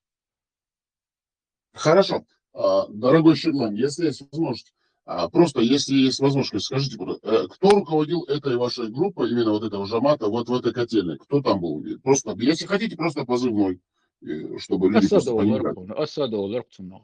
Асад, Я это тот имен я даже не знаю. Асад. с Мальтупа, да, Асад это был? Да, да. Огромное спасибо, Шедлан. Вот когда вы были в этой группе, как вы объясняли свою службу, так скажем, назовем ее так, своей матери? Что вы ей говорили? Мама, я на службе, еду в Русмартан, в котельную. Как вот отношения Не, ваших?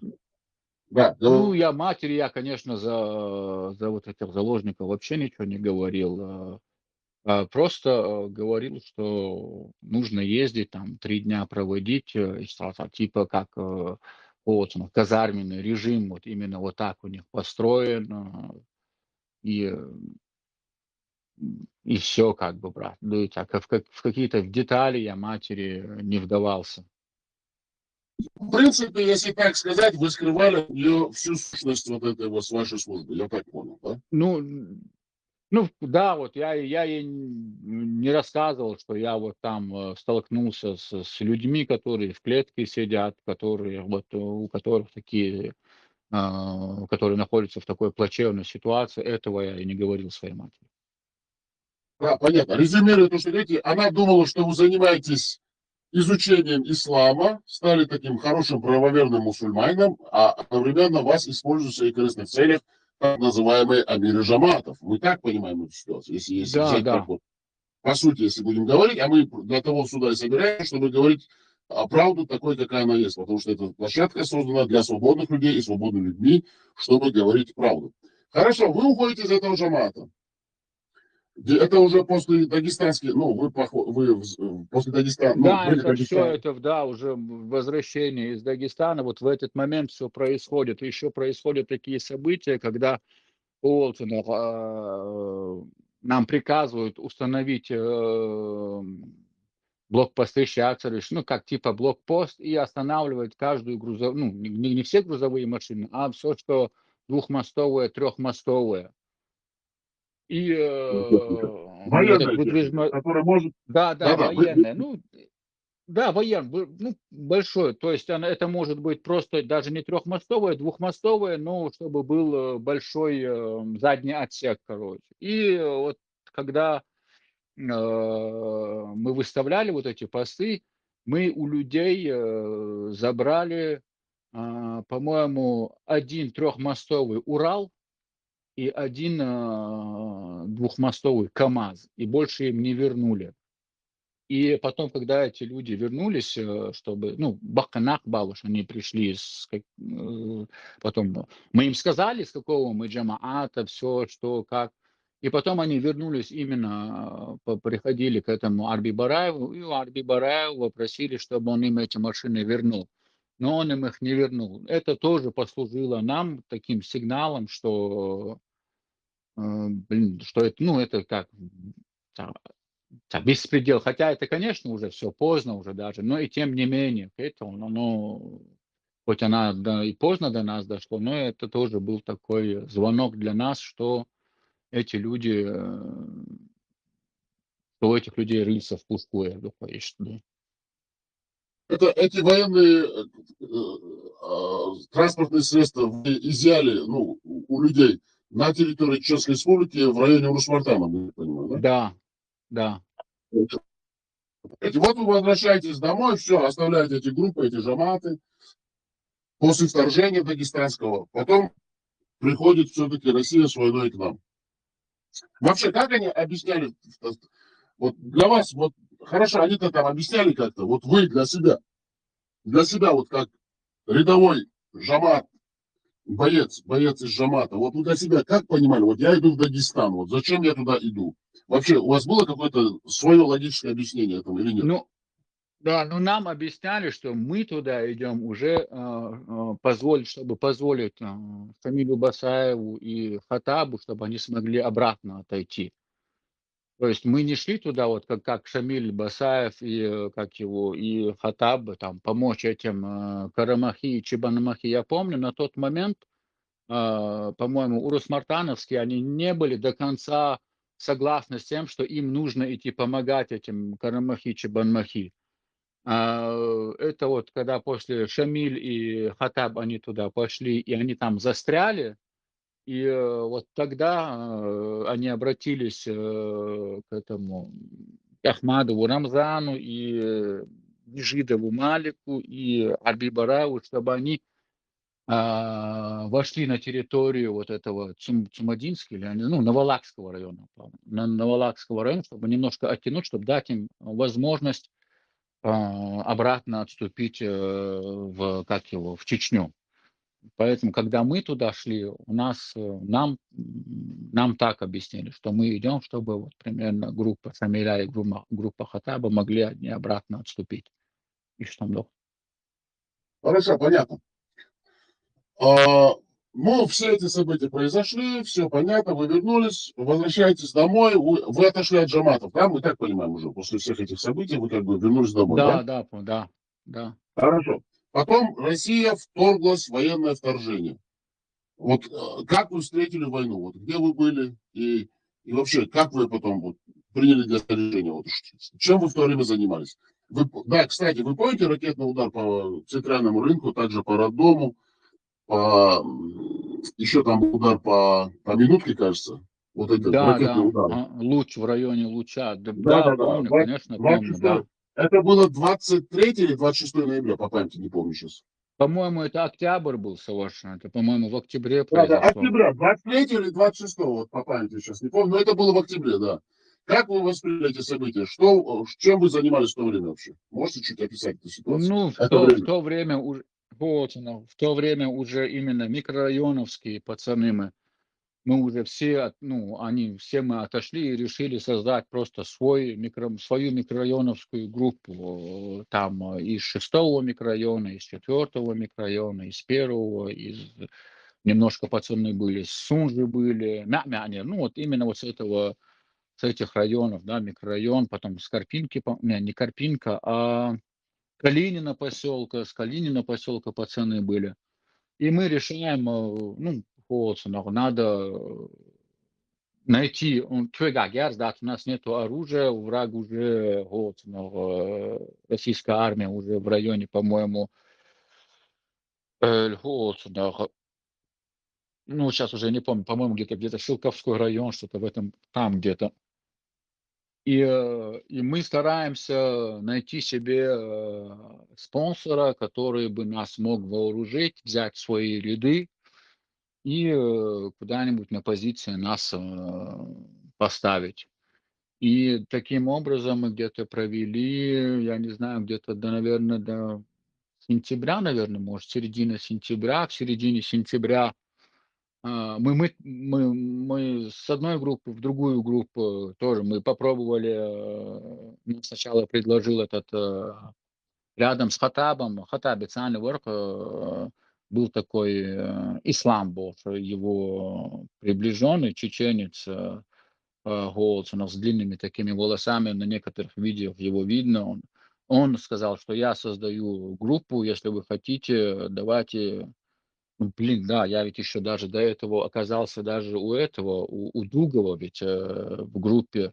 На 8 марта у него там дома были, и несколько дней мы там провели, потому что у меня один знакомый был в его группе, и он сказал, что осветил кантуатор, из-за которого я пошел к Арби Бараеву, ну, вместе с ним. И он нам говорит, если вы хотите, давайте к нам. И мы туда пошли, к этому, к Удуговски. По-моему, я там этого видел еще. Вот этот вот, который сейчас Джамбулат Сулейманов или Сулейман Джамбулатов, вот этот, который сейчас выступает. Я его еще там, по-моему, застал. Видел я его. Мне кажется, скорее всего, может, я ошибаюсь. И, и вот мы с одной группы вот в другую группу вот так кидали, старались, чтобы нас. Мы ждали больше всего, наверное, вооружения, потому что у них проблема была большая на тот момент возникла с вооружением. И нас вроде говорили, приходите, потом держали несколько дней или неделю, и никакого оружия не было. И мы принимали решение перейти к другим. И в конечном итоге мы так оказались у Карпинского Умара, который был вместе с этим, как его, с Абдулмаликом Межидовым.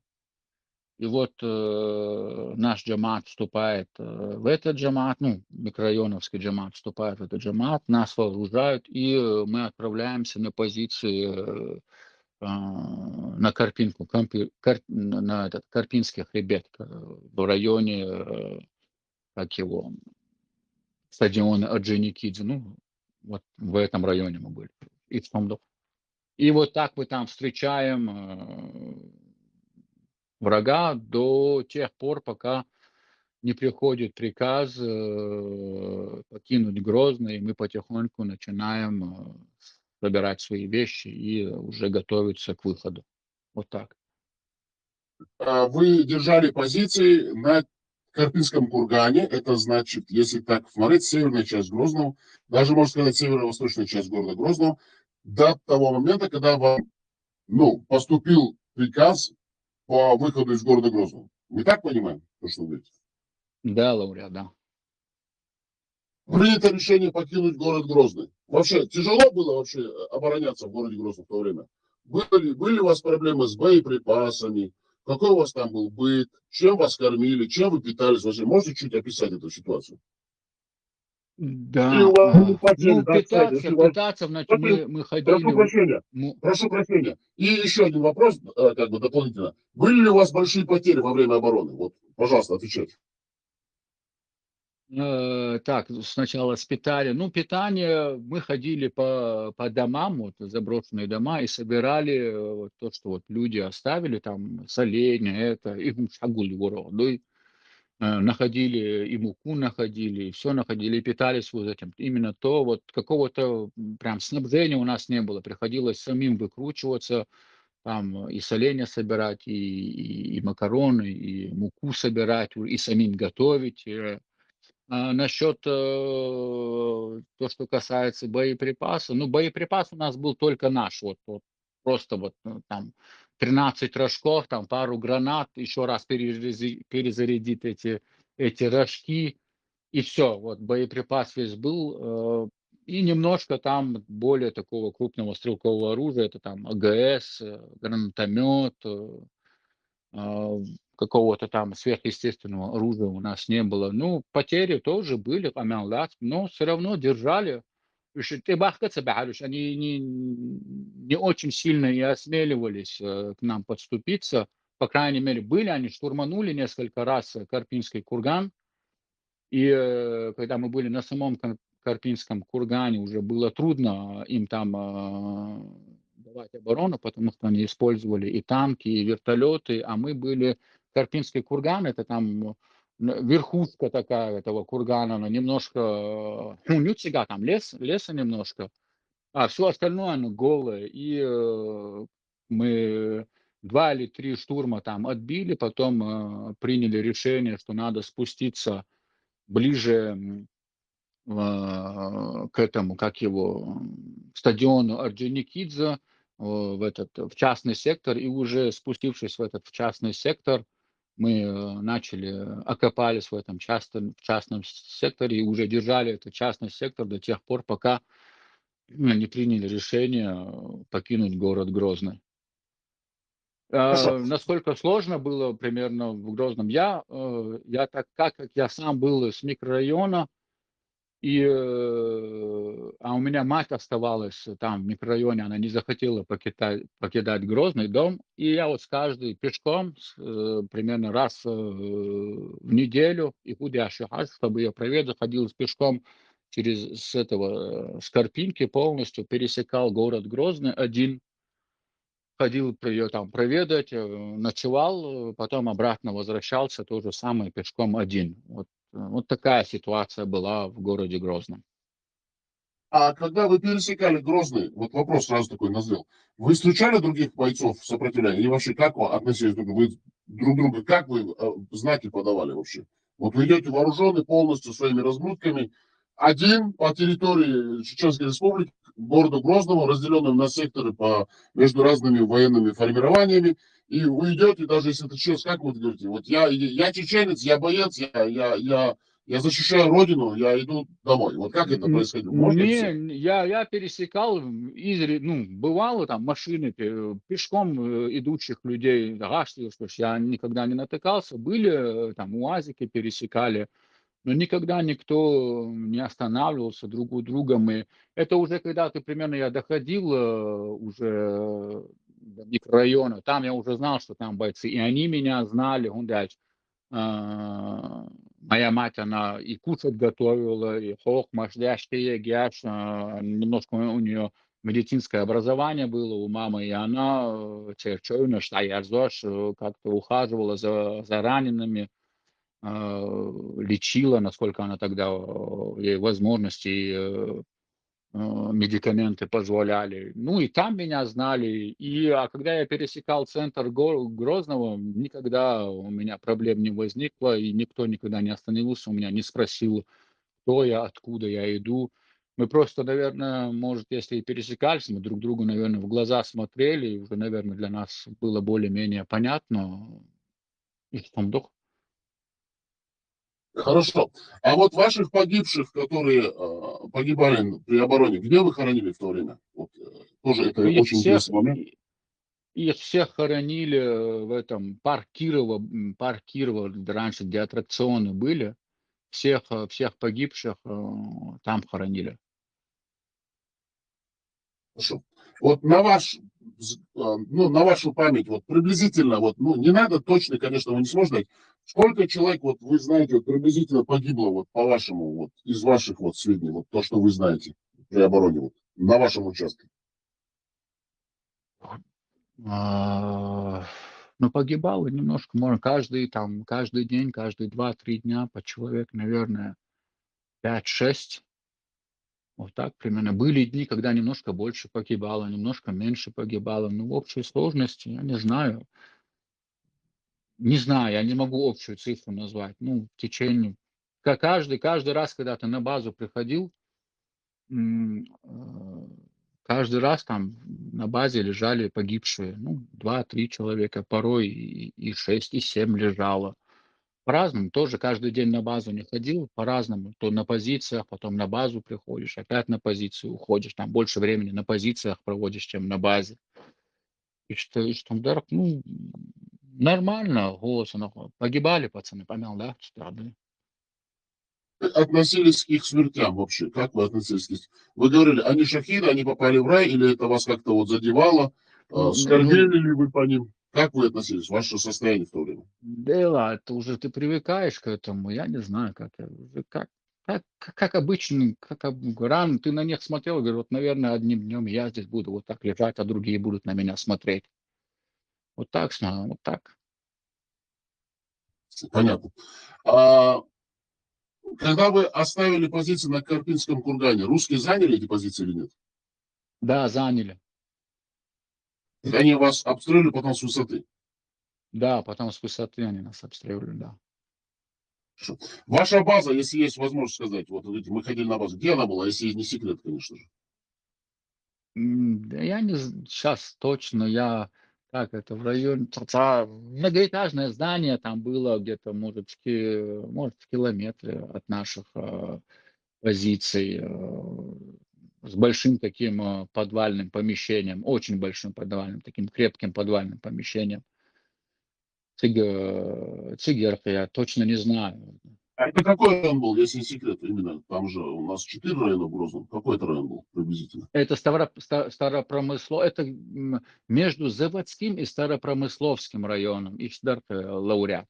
Потому что мы были в Заводском районе, вот именно стадион Орджоникидзе, все это Карпинцы, и потому что за Карпинкой потом как его, Заводской там был, заводы Анисим, не Анисим, ну, заводы Арцева. А с этой стороны мы стыковались, впритык были со Старопромысловский район, с ним. Хорошо. Ну, чтобы для вашей информации, сзади вас был завод имени Ленина, бывший нефтеперерабатывающий гигант.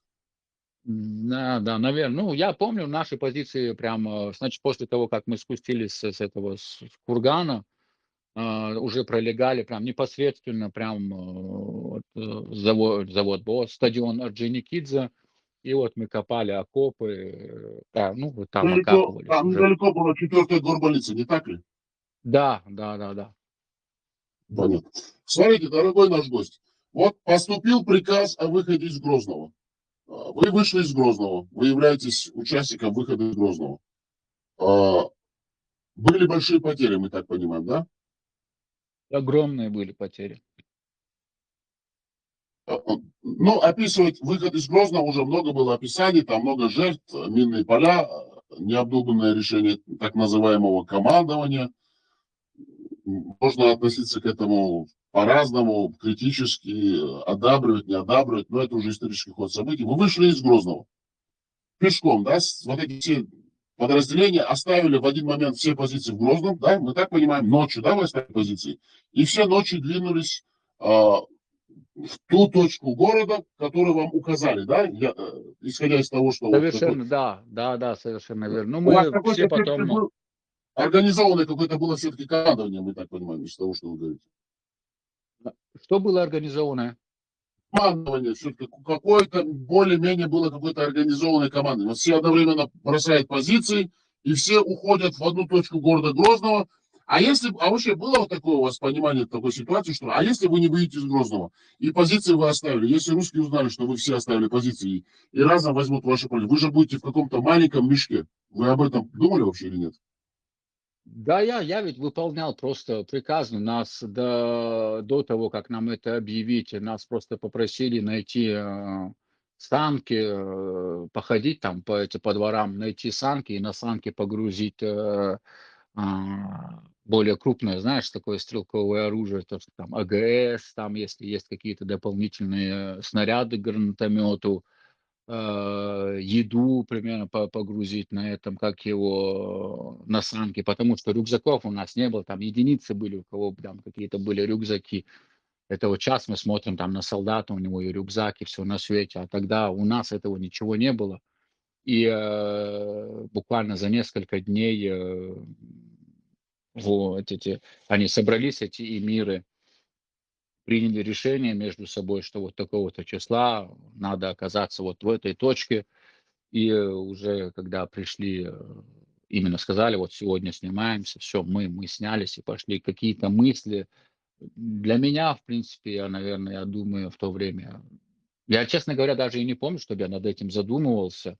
Мне казалось, что они все уже это как-то обдумано, все эти люди уже все предусмотрели. Ответил? Да, понимаю, конечно, у вас все равно мысли были заняты другим. Но сейчас, осознавая то, что произошло, вы понимаете, что вы полностью себя подвергли просто невероятному риску, именно оставив все позиции, вы себя загнали в какую-то как мышеловку, на самом деле. Вы это сейчас осознаете, вы можете это подтвердить?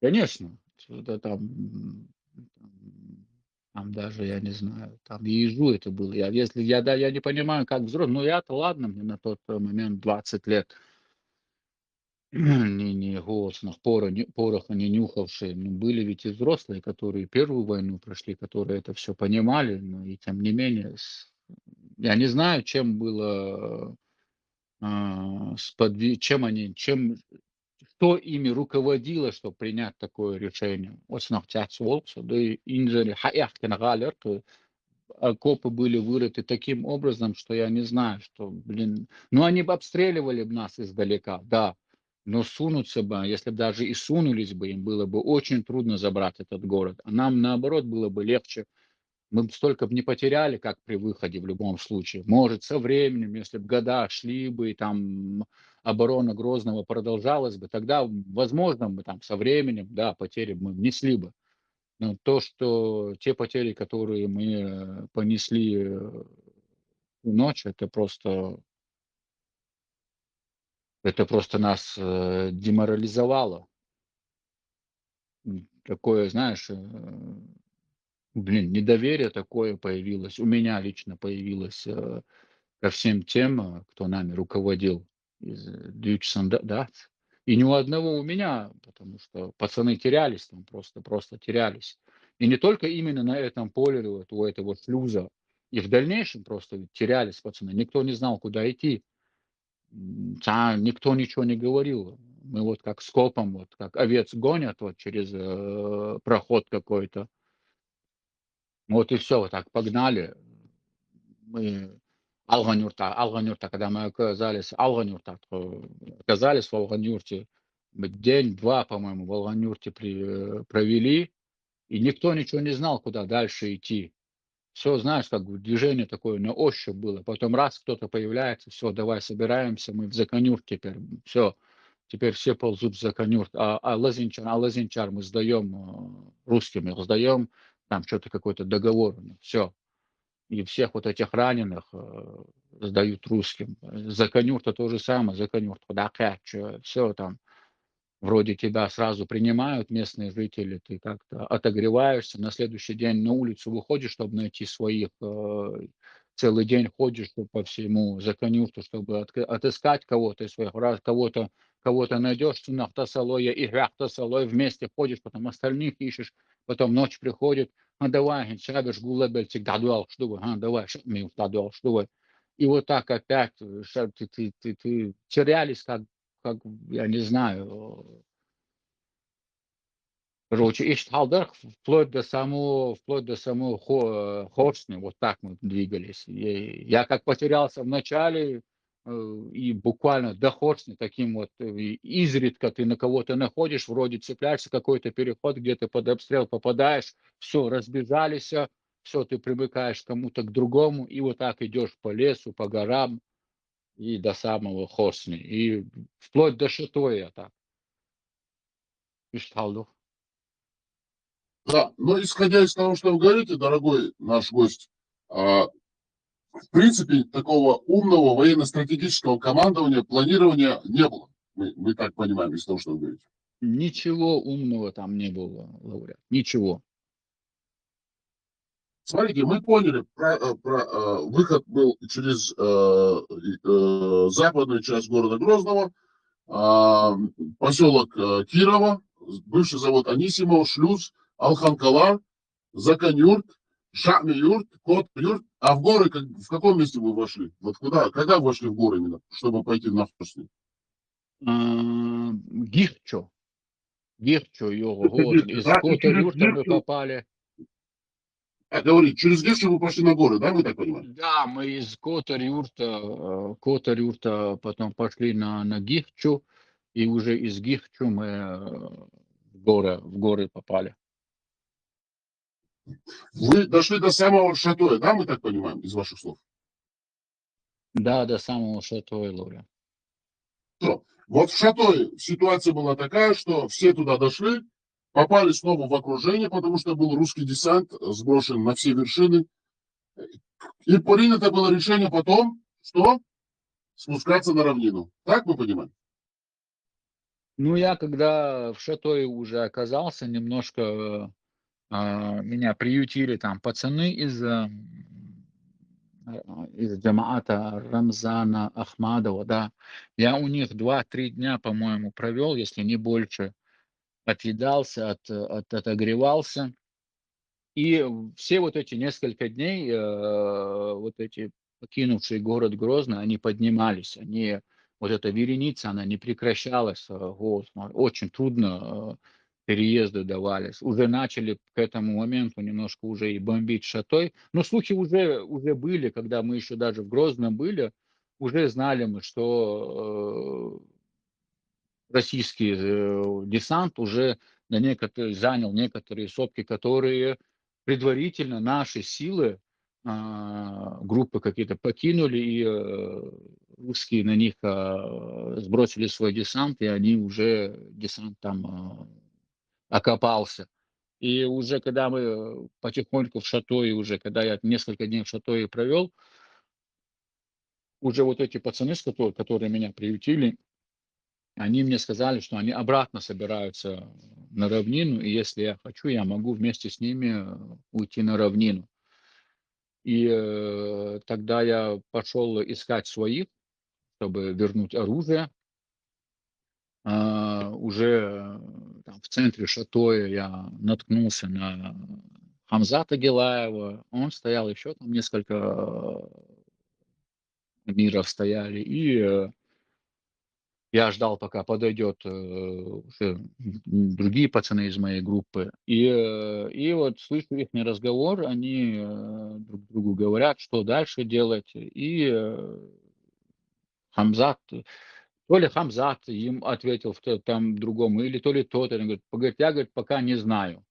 Он говорит, я пока не знаю, пока дам пацанам отъесться, пусть они отдохнут, а потом уже видно будет. И в этот момент, ну, когда я это услышал, я понял, что тут ничего готового нету. Тут просто нас вот несколько тысяч человек сюда привели, и что все, короче, они дальше не знают, что дальше делать. И потом я одного пацана из своей группы повстречал, я ему говорю, так и так, я собираюсь обратно а, на равнину вот с такой группой. Он говорит, хорошо. Я говорю, вот забирай автомат. Я вернул автомат, вернулся в эту группу, и уже с этой группой через, по-моему, 2-3 дня мы двинулись обратно в район Мартанчу, туда, через горы тоже. Вот так. И уже там, уже будучи на равнине, я попадаю в плен. Вот, и что, ну. Хорошо, просто маленький вопрос. Вот эта группа Цагараева, Ахмадова, она была уже в горах, когда вы в то время вели боевые действия в Грозном. Вы так понимаете? Да, да, но это и да, но это и побудило вообще грозненскую группировку покинуть Грозный, потому что джамааты покинули. Пока джамааты держали район Урус-Мартан там, пока Ямадаев не предал и не перешел на российскую сторону, вот была гудермесская позиция. Тогда было легко держать. А когда они полностью сомкнули вокруг Грозного кольцо, тогда уже очень трудно пришлось той группировке, которая находилась в Грозном. То есть джамааты сначала дали слово, что они будут держать Урус-Мартан и ни в коем случае не покинут своих позиций, но потом все равно их покинули. А Ямадаев со своей стороны, с Гудермеса, он предал вообще все движение и подставил своих, как его, некоторых своих бойцов, которых потом переходя реку, они их расстреляли, и ямадаевцы в них стреляли, и, по-моему, и российские в них стреляли. И вот пока эти два направления держались, в Грозном было более-менее сносно. А как только они оставили свои позиции, вот тогда они прям плотно взялись за Грозный. И поэтому это сподвигло грозненскую группировку покинуть Грозный. И джамааты, когда мы уже поднялись, джамааты, да, и Арби Бараев, и Цагараев, и Ахмадов, и все они уже были в Шатое. В принципе, сильное участие в боевых действиях вообще практически не принимали, выходит из ваших слов. Ну, кроме вот, когда они штурмовали Карпинский курган, больше этого нет. Понятно. А, Понятно, хорошо. А, Вот когда вы возвращались на равнину с этой группой Сакрайской, да, вы сказали, вы все вернулись без оружия, да, мы так понимаем из ваших слов? Не-не, у них-то было свое, у Цагараев, ну, у Ахмадова у них было, они мне выдали автомат, Герзда модели, Цейргерс, я уже Цейргерза, Сани Ваберсенукса. Понятно, все понятно. Ну вот вы вернулись на равнину в районе селения Мартанчугин, мы так понимаем, да? Что там произошло? Что там произошло дальше? Ну, Голцинов, мы вот, когда с Шатоя снялись, куда-то пошли на базу в районе, это предгорье Мартанчу, мы оказались, на какой-то базе мы оказались. И на этой базе мы провели, по-моему, неделю. И в какой-то момент эта база ее начали окружать. Видимо, они Тосельчунах, Тердука, Раскшин, они, видимо, ее обнаружили. И они как-то послали не десант, а ну, группу военных. И с этой группой военных мы столкнулись там. Царьцега, Герствор, перестрелка у нас произошла там в течение дня. И удалось их немножко отбить. Воспользовавшись этим моментом, мы собрали свои вещи и уже ушли туда немножко в сторону, немножко в горы, чтобы принять, как Амир говорит, дальнейшее решение. И уже когда мы оттуда снялись, там где-то 2-3 дня мы в горах были, и они принимают решение, что уже все надо окончательно пуститься. Короче, лишнее оружие, которое у нас было, начали закапывать в горах. Ну, у каждого оставалось свое. Царь Хадель дал Герзда, там автомат. А все Соунах дал Герзда и Лах да начали закапывать в землю. И уже потом спустились в мертв. И оказалось так, что у них были то ли в плену, я не знаю, Цапанвель Растова, у них этот человек у них был. И, и они все время с ним вот таскались они. И когда мы уже оказались в Маштанчу, мы сложили у одних людей оружие, там, и нас отвезли в другую, как его, в другой дом, пустой такой дом, и они растопили печь, и голодные были, уставшие, и мы все уснули у этой печи. И когда мы немножко потом, через какое-то время в окно там кто-то стучится, мы так просыпаемся. Ну, это такая большая, ну, большая, где-то на 60-70 человек спустилось в этот населенный пункт. И в этом доме нас оказалось, ну, человек, наверное, может быть 5-6, может быть 7. И утром он стучится в окно, и местный пацан, он говорит, короче, они узнали, русские узнали, что вы здесь, короче, село окружают, вам надо, короче, сваливать отсюда. И мы, короче, друг на друга такие смотрим и обнаруживаем, что один из нас пропал. Один из нас пропал, и нету его. И мы спрашиваем, видел кто, не видел кто. И такая слух доходит, что типа его видели в направлении, он шел к выходу из населенного пункта в направлении этого, как его, комендатуры. И вот на этой волне мы начинаем потихоньку думать, что нам дальше делать. И так как у меня был мой документ на руках, они мне говорят, там, тебе типа ничего не угрожает, у тебя есть документ, там маленький пост на выходе из села, иди туда, короче, ну и езжай к себе домой.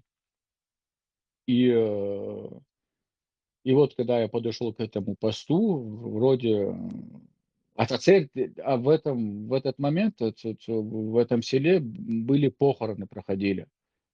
И вот эта женщина, одна женщина, она мне посоветовала сказать, скажи им, что ты на похороны пришел. И я вот когда оказался, там стоит такой БТР, на БТРе они сидят, меня останавливают, документы спрашивают, я документы даем, говорят, а что ты здесь делаешь? Ты ведь из Грозного. Я говорю, ну я вот, у меня тетя умерла, вот, приезжал к ней на похороны, это вот ее сейчас типа сейчас хоронили, да, ее хоронили. Ну ладно, и мне документ отдают, и я дальше пешком пошел. Уже у Курус-Мартану я пошел. И уже где-то подходя к Урус-Мартану, э, такой лязг гусениц слышу сзади себя, останавливаюсь и жду, пока проедет этот БМП.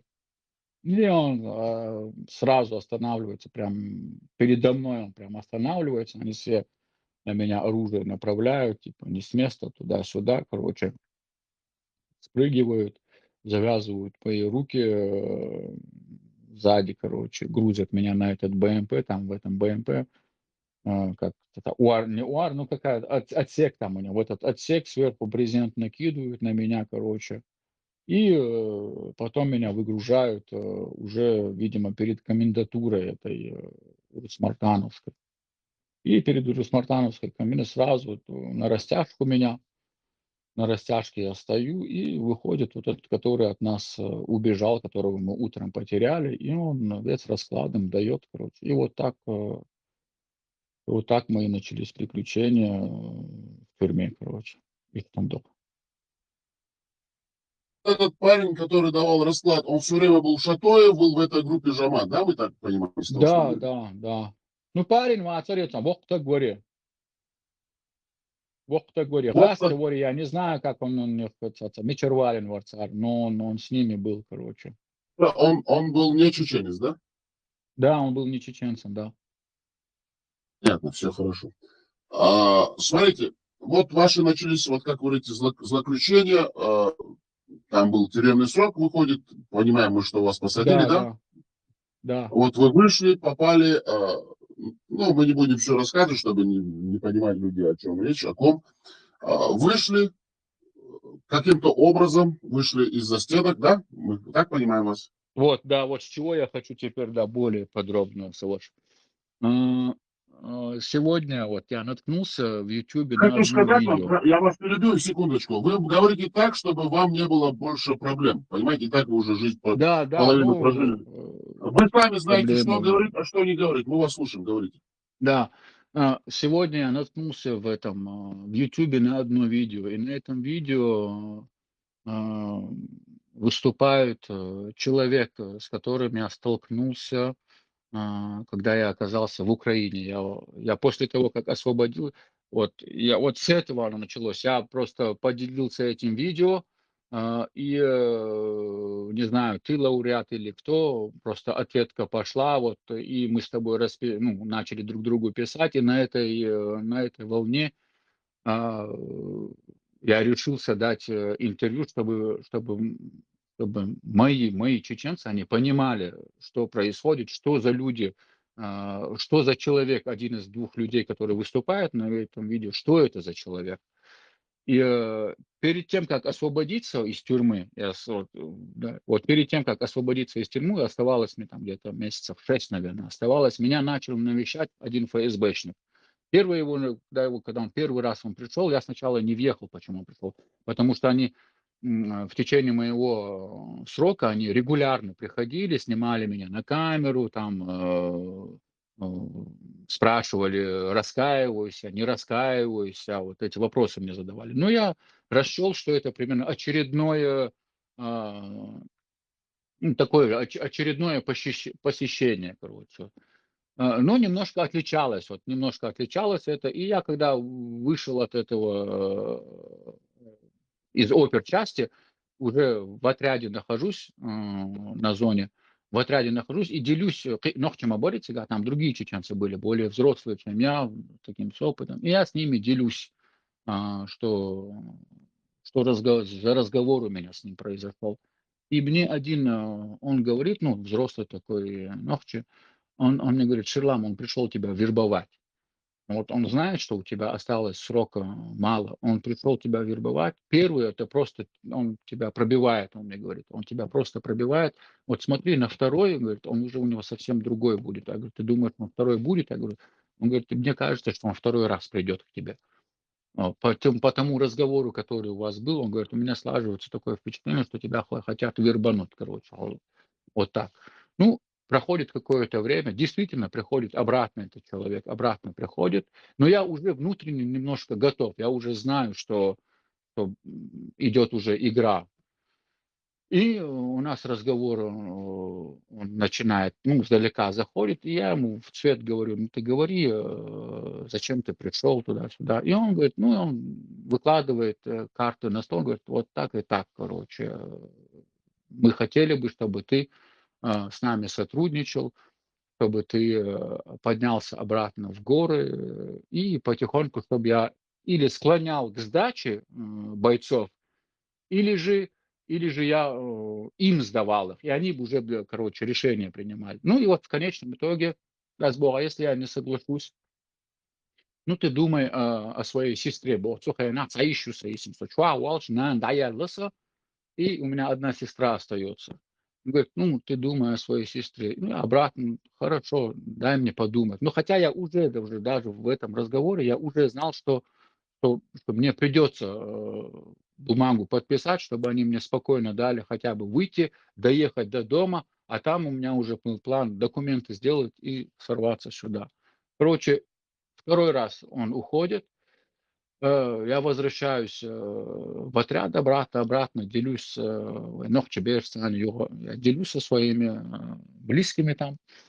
И мне принимаю решение предупредить свою сестру, потому что нагасан, если я ее в такую ситуацию поставлю, э, хылхыр потом отвертеться. И тхаишик телефон да тугы, и сентяй ол срочно, что если даже у нее нету каких-то финансовых возможностей, надо, чтобы она заняла у кого-то деньги и приехала. А на тот момент я на Урале я сижу. Короче.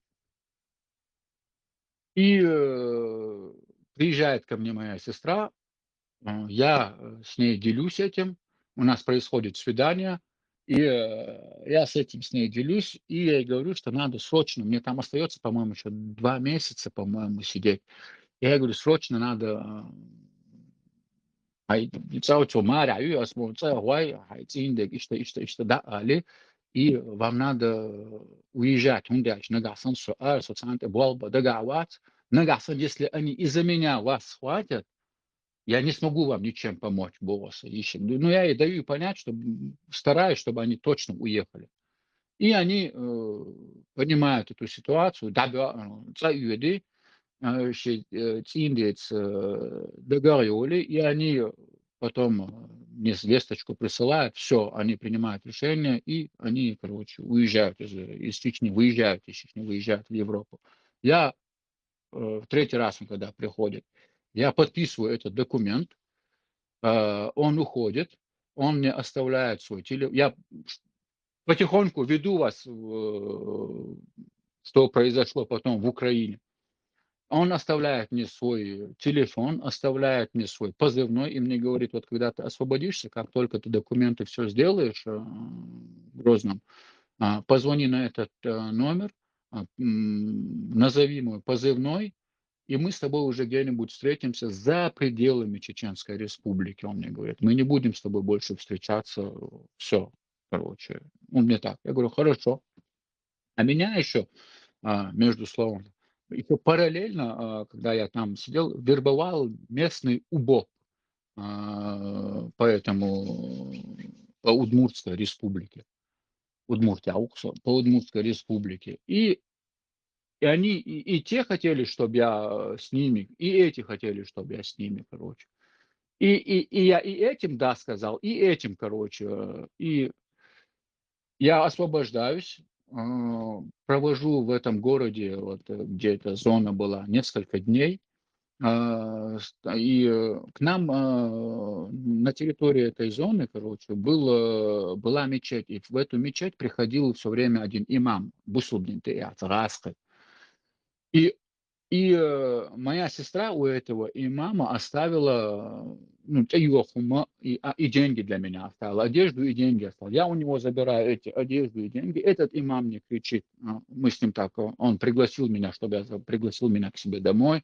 Мы бахе, не он, и он мне один, вот, мы питаемся, ну, кушаем, и он мне кричит, нет, это уже когда он меня на поезд сажал, он мне это скажет уже.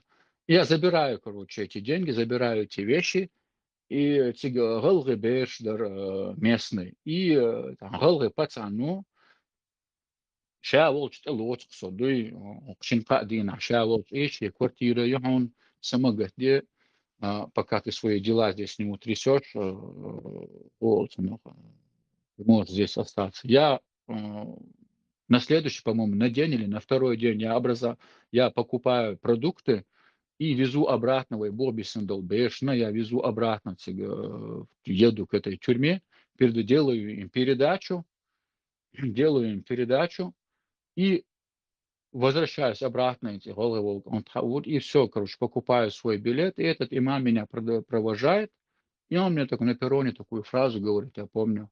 А мне сестра еще тогда говорила, когда она говорила, Шерлам, лучше по телефону, там у нас была возможность созваниваться раз в неделю, администрация тебе давала возможность, ты покупал у них карту, там карточки такие пластиковые были, и на каждой карточке там где по 30 минут, где по 60 минут времени было телефонного разговора. И она мне так телефон шайдер, и имам, что-то с ним не так, или что дуется. Там хэпташ деронщик, Шерлам, рахляц. И вот когда мы стоим на перроне, он мне такой говорит, Шерлам, пожалуйста, Богцу, не возвращайся обратно в горы, короче, не примыкай к ним. И вила верчинг, да, хажа. Я поднялся в свой, в свой вагон, и дома я оказался.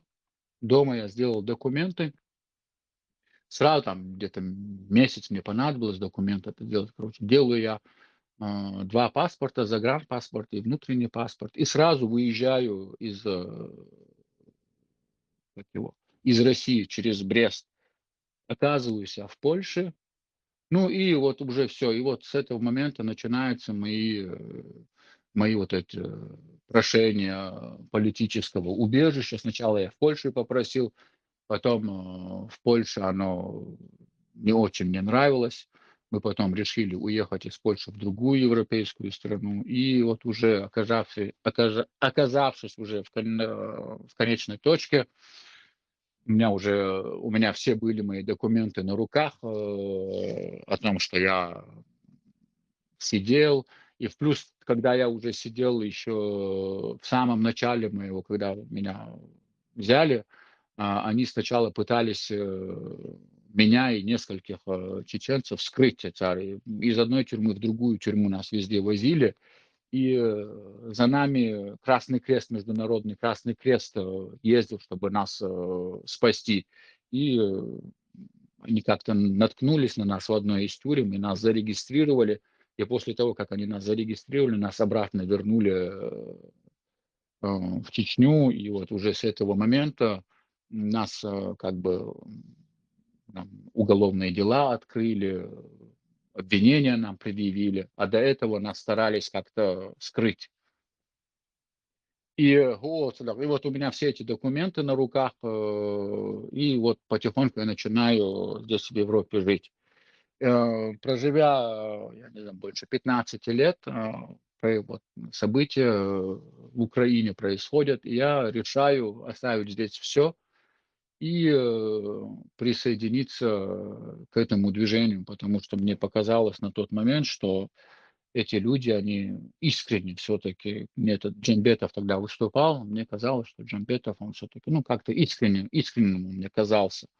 И, и вот я, вопреки ну, уговорам моих родственников, которые хорошо знали примерно Закаева и сейчас до сих пор знают, решаю примкнуть к этому Ахмеду Закаеву, потому что считал, что нам просто нашему движению, ну, сопротивлению, или как это назвать, да, просто политический аспект просто необходим. Просто без политики я считал, что нам далеко не уйти. Были, да, и Джахара Дудаева, там батальон, и шейха Мансура, но так как они в политике не участвовали, мне, мне как-то более хотелось, чтобы они были политичные, а не аполитичные. И поэтому я решил примкнуть к этому, к Ахмеду Закаеву. И оказываюсь у Ахмеда Закаева.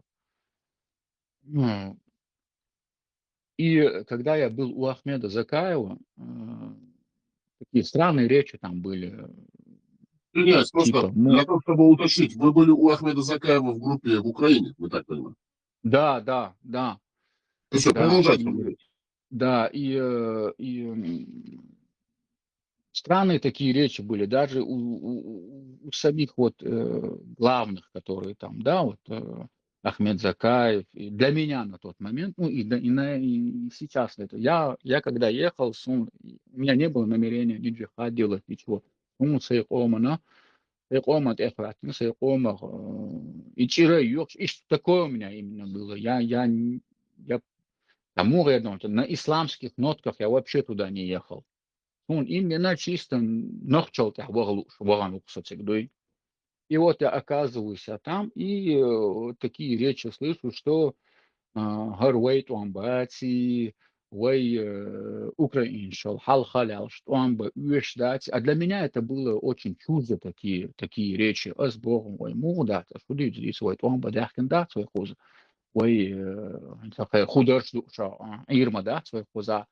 И в дальнейшем, что да, дойдете, я понимаю, что они именно такой создают костяк джамаата, потому что когда в первые дни, когда я там оказался, такая прозвучала речь вот от одного человека, который далеко не последний человек там у них. Если мы не найдем какого-нибудь имама, который хорошо разбирается в исламе, наш джихад может быть ну, цунарбал, пейдбац, то есть. И вот когда вот эти первый раз я тогда услышал, я уже тогда начинаю понимать, что они действительно вот именно на более таком религиозном крюке они все сидят. И через какое-то время буквально через там несколько дней, может быть, через неделю, а, приходит вот этот человек в эту группу, вот который выступал сегодня на этом видео. И Вопрос, а, чтобы для уточнения. Тот человек со светлой бородой, который не на танке сидел, да, да, Адам Шабиб, Герат, Адам Герат, у него это все имя. понятно. Я к этому иду сейчас. Адам Герат. Я с этим человеком в одно время мы были в Серженюте, я его тогда узнал. Ну, я его, когда был в Украине, я его узнал. Азбо, эцхена, цухена, цикхилвуя, вута, да горбо, сдой. И, и, и речь, на какой базе этот человек там оказался. Они, вот он учился, еще в Серженюте он учился на типа переводчика, но они его нам тут уже в Украине представляют как ученого человека. Кетя. И типа он разбирается, там, ислам хорошо знает, туда-сюда. И этот человек приезжает, и первый он типа хутбу нам делает и заряжает такое. Мнения ученых в исламском мире разделились насчет того, можно ли мусульманам принимать участие в этой войне или нельзя. И вот его слушал у меня вообще и проходит эта хутба, я не захотел, и вот потом мы уже вне хутбы сидим, а с Богом, ты что вообще такое сейчас несет? А между нами, цю группе, не только чеченцы, цю группе, украинцу бусол день яц. И Азбо, ты что такое охудеешь вообще? Наоборот, ты должен как-то нас мотивировать, а ты вообще, как его, сбиваешь нас с толку. Конечно, эти воюют, украинцы воюют за свою родину. Мы здесь сюда приехали, босс. Мы сюда приехали с намерением дать еще один бой России и забрать нашу страну. А худеют здесь ни сват Бог постум. И многие, ну, буквально все, это уж дуй осбошен, дуй хаздаться, дуй мир. И этот человек, я вот замечаю, вот они как-то на базе. Он рассказывает. И мы с друг другом еще делимся. Вот время идет, и мы делимся, да гордится. Каждый рассказывает свою историю, что там произошло. Я ему рассказал, что произошло со мной после вот Серженюта. И он рассказывает. И, и вот он рассказывает такую историю, потому что он вот в этом видео сегодня выступал, он говорит, что всегда ждал, что вот опять взять в руки оружие, там, и туда-сюда. Это человек, который мне там в Украине в лицо свидетельствовал, что он мне говорил: Шерлам, если бы у меня была в Европе такая же ситуация, как у тебя, я бы никогда в жизни сюда б не приехал. Бяхтагука все, да и ни один раз. Ни один раз. Это человек, который мне говорил, что он в бой ни разу не пойдет, что он договорился с Закаевым и с остальными, которые там у руля, что его будут только как имама держать, и что никогда он на передовой не окажется. Юрий Амелдук у нас, я просто сегодня, когда его слушал, настолько бесстыжий этот человек. И Голцинов. И он рассказывает такую историю. Он оказался в 2000 каком, 2005 году в плену оказался. Чудесным образом его родственники смогли там за него заплатить. Короче, организовали побег, и он сбежал. И он сбежал из этого ИВС. Он сбежал из ИВС и оказался на территории Турции. Провел какое-то время на территории Турции, и потом из Турции выехал в Швецию. В Швеции он попросил политическое убежище, и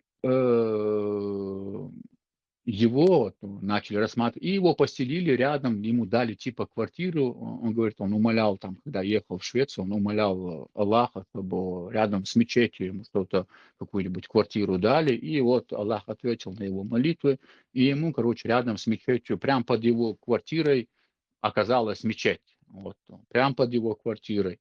И он вот в эту мечеть ходил, и когда началась война в Сирии, и когда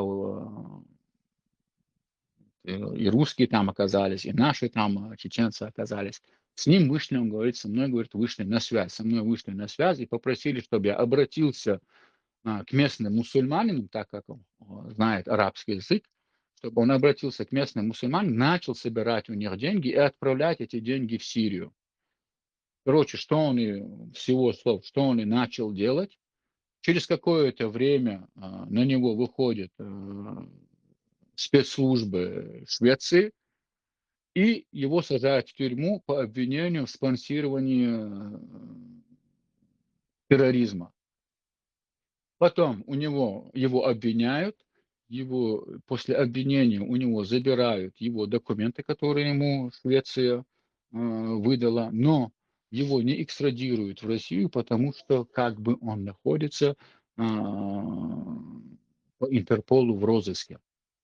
И в этот момент, он говорит, на него выходят, вот Закаев выходит, и остальные выходят, там Закаев и там еще один ходит, Хабаб был, Букайцер. И они выходят на него. С этим Хабабом они знакомы еще по Чечне. Там несколько, вот там были 2-3 личности там были, которые знали друг друга по Чечне. Но разыграли такой спектакль, когда там было, как будто они, они, ладно, к этому я приду. И, и, э, и вот с этим обвинением его договаривается украинская сторона, наши, вот Закаев, и шведы, они договариваются выдворить этого человека сюда, вот с этим обвинением, выдворить его сюда, в Украину. То есть его шведские спецслужбы сажают на самолет, вместе с ним поднимаются на самолет, привозят его в Польшу и уже передают его в Польшу украинским спецслужбам, и украинские спецслужбы его сюда перевозят. Вот, нахуй. Я к чему это все просто рассказываю? Просто, чтобы немножко сунгины и нах. И у меня ладно, это у меня с этим человеком возникла конфликтная ситуация, потому что я его заподозрил напрямую. Я вот после его всех вот этих его историй, я заподозрил и сказал, что он засланный человек. На этой почве у нас возникла конфликтная ситуация, которую они не захотели решить нормальным образом. То есть, я думаю, чтобы это выдать на суд, всеобщий такой суд. Они решили меня наказать. Toen gewoon så just verkligen аккуратно, то есть он квартал, ну, топчен, они, короче, решили меня напугать. В конечном итоге я, короче, видимо, потерял там то ли сознание, то ли какую-то память на какое-то время я потерял, потому что какое-то время я не помню, что со мной происходит. Потихоньку я до этого докапываюсь, вот, память мне потихоньку возвращается, и я уже кусочки у меня восстанавливаются в голове. И выхожу с Гергер Чнахацани, я им рассказываю, и с Гергер Наха, Закаева Арбат, церковь связи были, церковь уже, они на них, не то, что как не наезд, ну, они, да, я лакцем, дуешь, я не нагасан шерламан, хумхала, чашува утор, дуэль, и проходит время, короче, ко мне приходят и говорят, надо ехать в Киев, там Ахмед тебя ждет, короче. Приезжаю я в Киев и догадываюсь, что произошло Закаеву Ахмеду, короче. Я рассказываю это. И уже,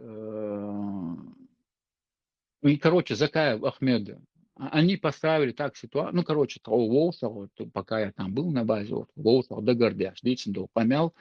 Ситуация такая была, что все, которые мы приехали, позже, вот примерно в одно самое время, мы видели, что там полный бардак, просто полный бардак. Там никакой устава там вообще нету. Младший огрызается старшему.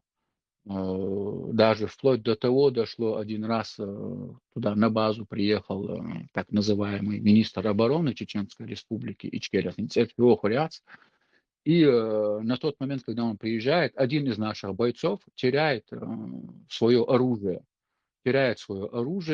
Типа он один пошел на полигон тренироваться, и на полигоне он потерял оружие, и все, короче, и пропало это оружие. И он к этому относится так настолько легкомысленно, И, короче, никто не хочет докопаться. Говорю, а мы там Маситтагут, мы подозреваем этого человека, что он это оружие продал. Потому что какое-то поведение есть у этого человека, нам тогда казалось, и сейчас, что этот человек, он, видимо, на наркоте, на таблетках сидел. Видно это было. Они не дух борцега, одним словом. Ладно, я к этому потихоньку приду. И когда министр приехал, и он отчитывает, этот министр, этого молодого пацана, и дюхал баги кёет, смылось, это Жимканту, да и он так ему огрызается, что в конечном итоге стоят даже вот с этим министром, его собственная охрана приехала, и никто не вступается, там, можно, и я в этот момент вступаю, я говорю, давай, ладно, о чем ты вообще, это ведь все-таки, как ни говори, министр, я говорю, как ты с этим человеком разговариваешь? И они меня насмех поднимают. То есть не сразу на этом месте, а немножко спустя, когда уже этот министр уехал, они меня насмех поднимают и говорят, давай, министр, це вечерство цу министр, короче, вей бусул нахду, вей министр, бац, вей амир, бу вей герду, ну вот такое, знаешь, их помдук. И Голцунов. И я вижу, что море вообще волсах башится, даешь нахду. И таких моментов там был не один. И вот, короче, вызывает, оказываюсь я перед этим, уже в Киеве сижу перед этим Закаевым, э, пишу рапорт о произошедшем. Он мне говорит, ты рапорт готов написать о произошедшем? Я говорю, да, готов. Короче, пишу рапорт о произошедшем, оставляю ему на столе рапорт и выхожу. Через короткое время после меня заходит другой парень, который тоже с нами на базе, с которым мы все время делились до Гордыч. И он там время проводит какое-то, выходит оттуда из этого, как его, а, из этой комнаты. И такую фразу мне произносит этот парень. а, Тот, кто это все начал, ему лучше знать, чему он хотел это привести. Ну, нахчемата душу гидяшды. Я, я перед Аллахом чист, мне больше нечего сказать. Ну и вот там можно, как будто он так вот. Я на него так смотрю и не могу въехать, что он хочет этим сказать. Ну, проходит там, через день мы, короче, едем, там всех нас собирает, мы едем на какое-то торжество, и на этом торжестве через какое-то время мне говорят, Шерлам, чувал был. И я захожу, там такой маленький домик был, и я в домик захожу, и там сидит человек 15, их, наверное, сидит, Закаев сидит, и все остальные, все так полумесяцем они сидят на меня, и один человек ко мне спиной сидит. Когда я захожу, он так на меня посмотрел, а потом повернулся ко мне спиной и сел ко мне спиной, и вот так и оставался до конца нашей дискуссии, повернувшись ко мне спиной. Там Закаев, там, из кого вы, наверное, еще знаете, вот этот типа начальник вот ихнего разведдепартамента, вот этот Абдул Хаким или Абдул Халим, он там сидит, короче. И Закаев у меня спрашивает, Сагергар Гуцосик, Цохвацик, Ихун Милву Бохтосик, он называет его, Милву Сбохса, Гергару и Треню Каду, Гергарло Астун Даул. Дик Дуолсо, и он раз такой понял, и он говорит, Ажил, ты на человека наговорил, Богцу. А что произошло? А, Одним вечером я выхожу вот когда я был на базе, одним вечером я выхожу, и сидят под навесом несколько человек, в том числе приехали из других подразделений украинские пацаны. И вот мы сидим на этой базе, и вот мы сидим под этим навесом, разговариваем, чаем, пьем. И в какой-то момент выскакивает вот этот пацан, который сейчас на видео, из машины выскакивает и начинает снимать вот этих приезжих украинцев, пацанов. И такую фразу им кричит, на видео их снимает, он показывает, он, видимо, с кем-то был на видеосвязи, их показывает по видеосвязи, И, короче, вот, мой брат хочет увидеть украинских наших братьев. Раз, резко их, короче, засветил на камеру и обратно в машину ушел. И я такой удивленный смотрю на реакцию этих украинцев. И у эти украинцы такие растерянные сидят. И, и вот на этой почве я говорю, что засланный этот человек. Возможно, Бог, возможно, этот человек засланный, отталкиваясь от всех этих, как его, разговоров, которые он до этого вел. И вот таким образом, вот после этого он говорит, ты на человека, говорит, наговорил, и, и сейчас ты хочешь или не хочешь Цукенцане, или ты, он говорит, или ты с нами остаешься и выполняешь все наши приказы, или, или как он говорит, или ты уезжаешь и больше никогда не возвращаешься. И я говорю, я тогда с вами не остаюсь, босс, да, вечером, конечно. И он удивленный такой, он говорит, ладно, говорит, я сделаю все, чтобы мы слышали, говорит, что ты хотел от нас уйти и в ВСУ перейти. Он говорит, я сделаю все, чтобы ты не только в ВСУ не попал, но чтобы ты обратно в Украину больше не попадешь, короче. И что, и вот прошло там, через пару дней я от них уехал, короче, короче, я оказался здесь. Я пытаюсь обратно, ну ладно, короче, и вот я к чему я сейчас это все рассказываю, когда я это видео смотрел, вот видя этого человека, насколько лицемерный этот человек, как он себя сейчас преподносит в этом видео, чтобы примерно вы ночи знали, когда в следующий раз будут этого человека видеть, что на самом деле, а, м, какой стержень у этого человека, на чем он, по каким причинам он в Украине оказался и что такой человек может делать там. Чтобы Бладцен был нохчебуй, чтобы они не знали это. Вот поэтому я хотел сегодня рассказать вам, им я хотел именно только этот момент рассказать, но так, чтобы рассказать этот момент, мне пришлось немножко рассказать и о себе, и кто я такой, чтобы у вас немножко более-менее полная картина была. И штундук я закончил. Щирло, исходя из ваших слов, выходит, что там эти структуры так называемого чеченского ополчения со стороны Украины пронизаны русской разветвленной агентурной сетью, так же, как Закаев и все его подручные. Мы так понимаем ваш посыл? Лауреат, ну, я отталкиваюсь от своего опыта. Я немало лет провел в тюрьме. От меня вот эти утки, которые, знаешь, вот подсадных уток, они вообще от меня не отходили. Я просто, ну, я отталкиваюсь от своего опыта. Когда я вижу человека, я не только смотрю на его внешний вид, но и смотрю, как этот человек себя ведет, о чем он разговаривает, когда я на него смотрю или когда я на него не смотрю. То есть человек по-разному себя ведет.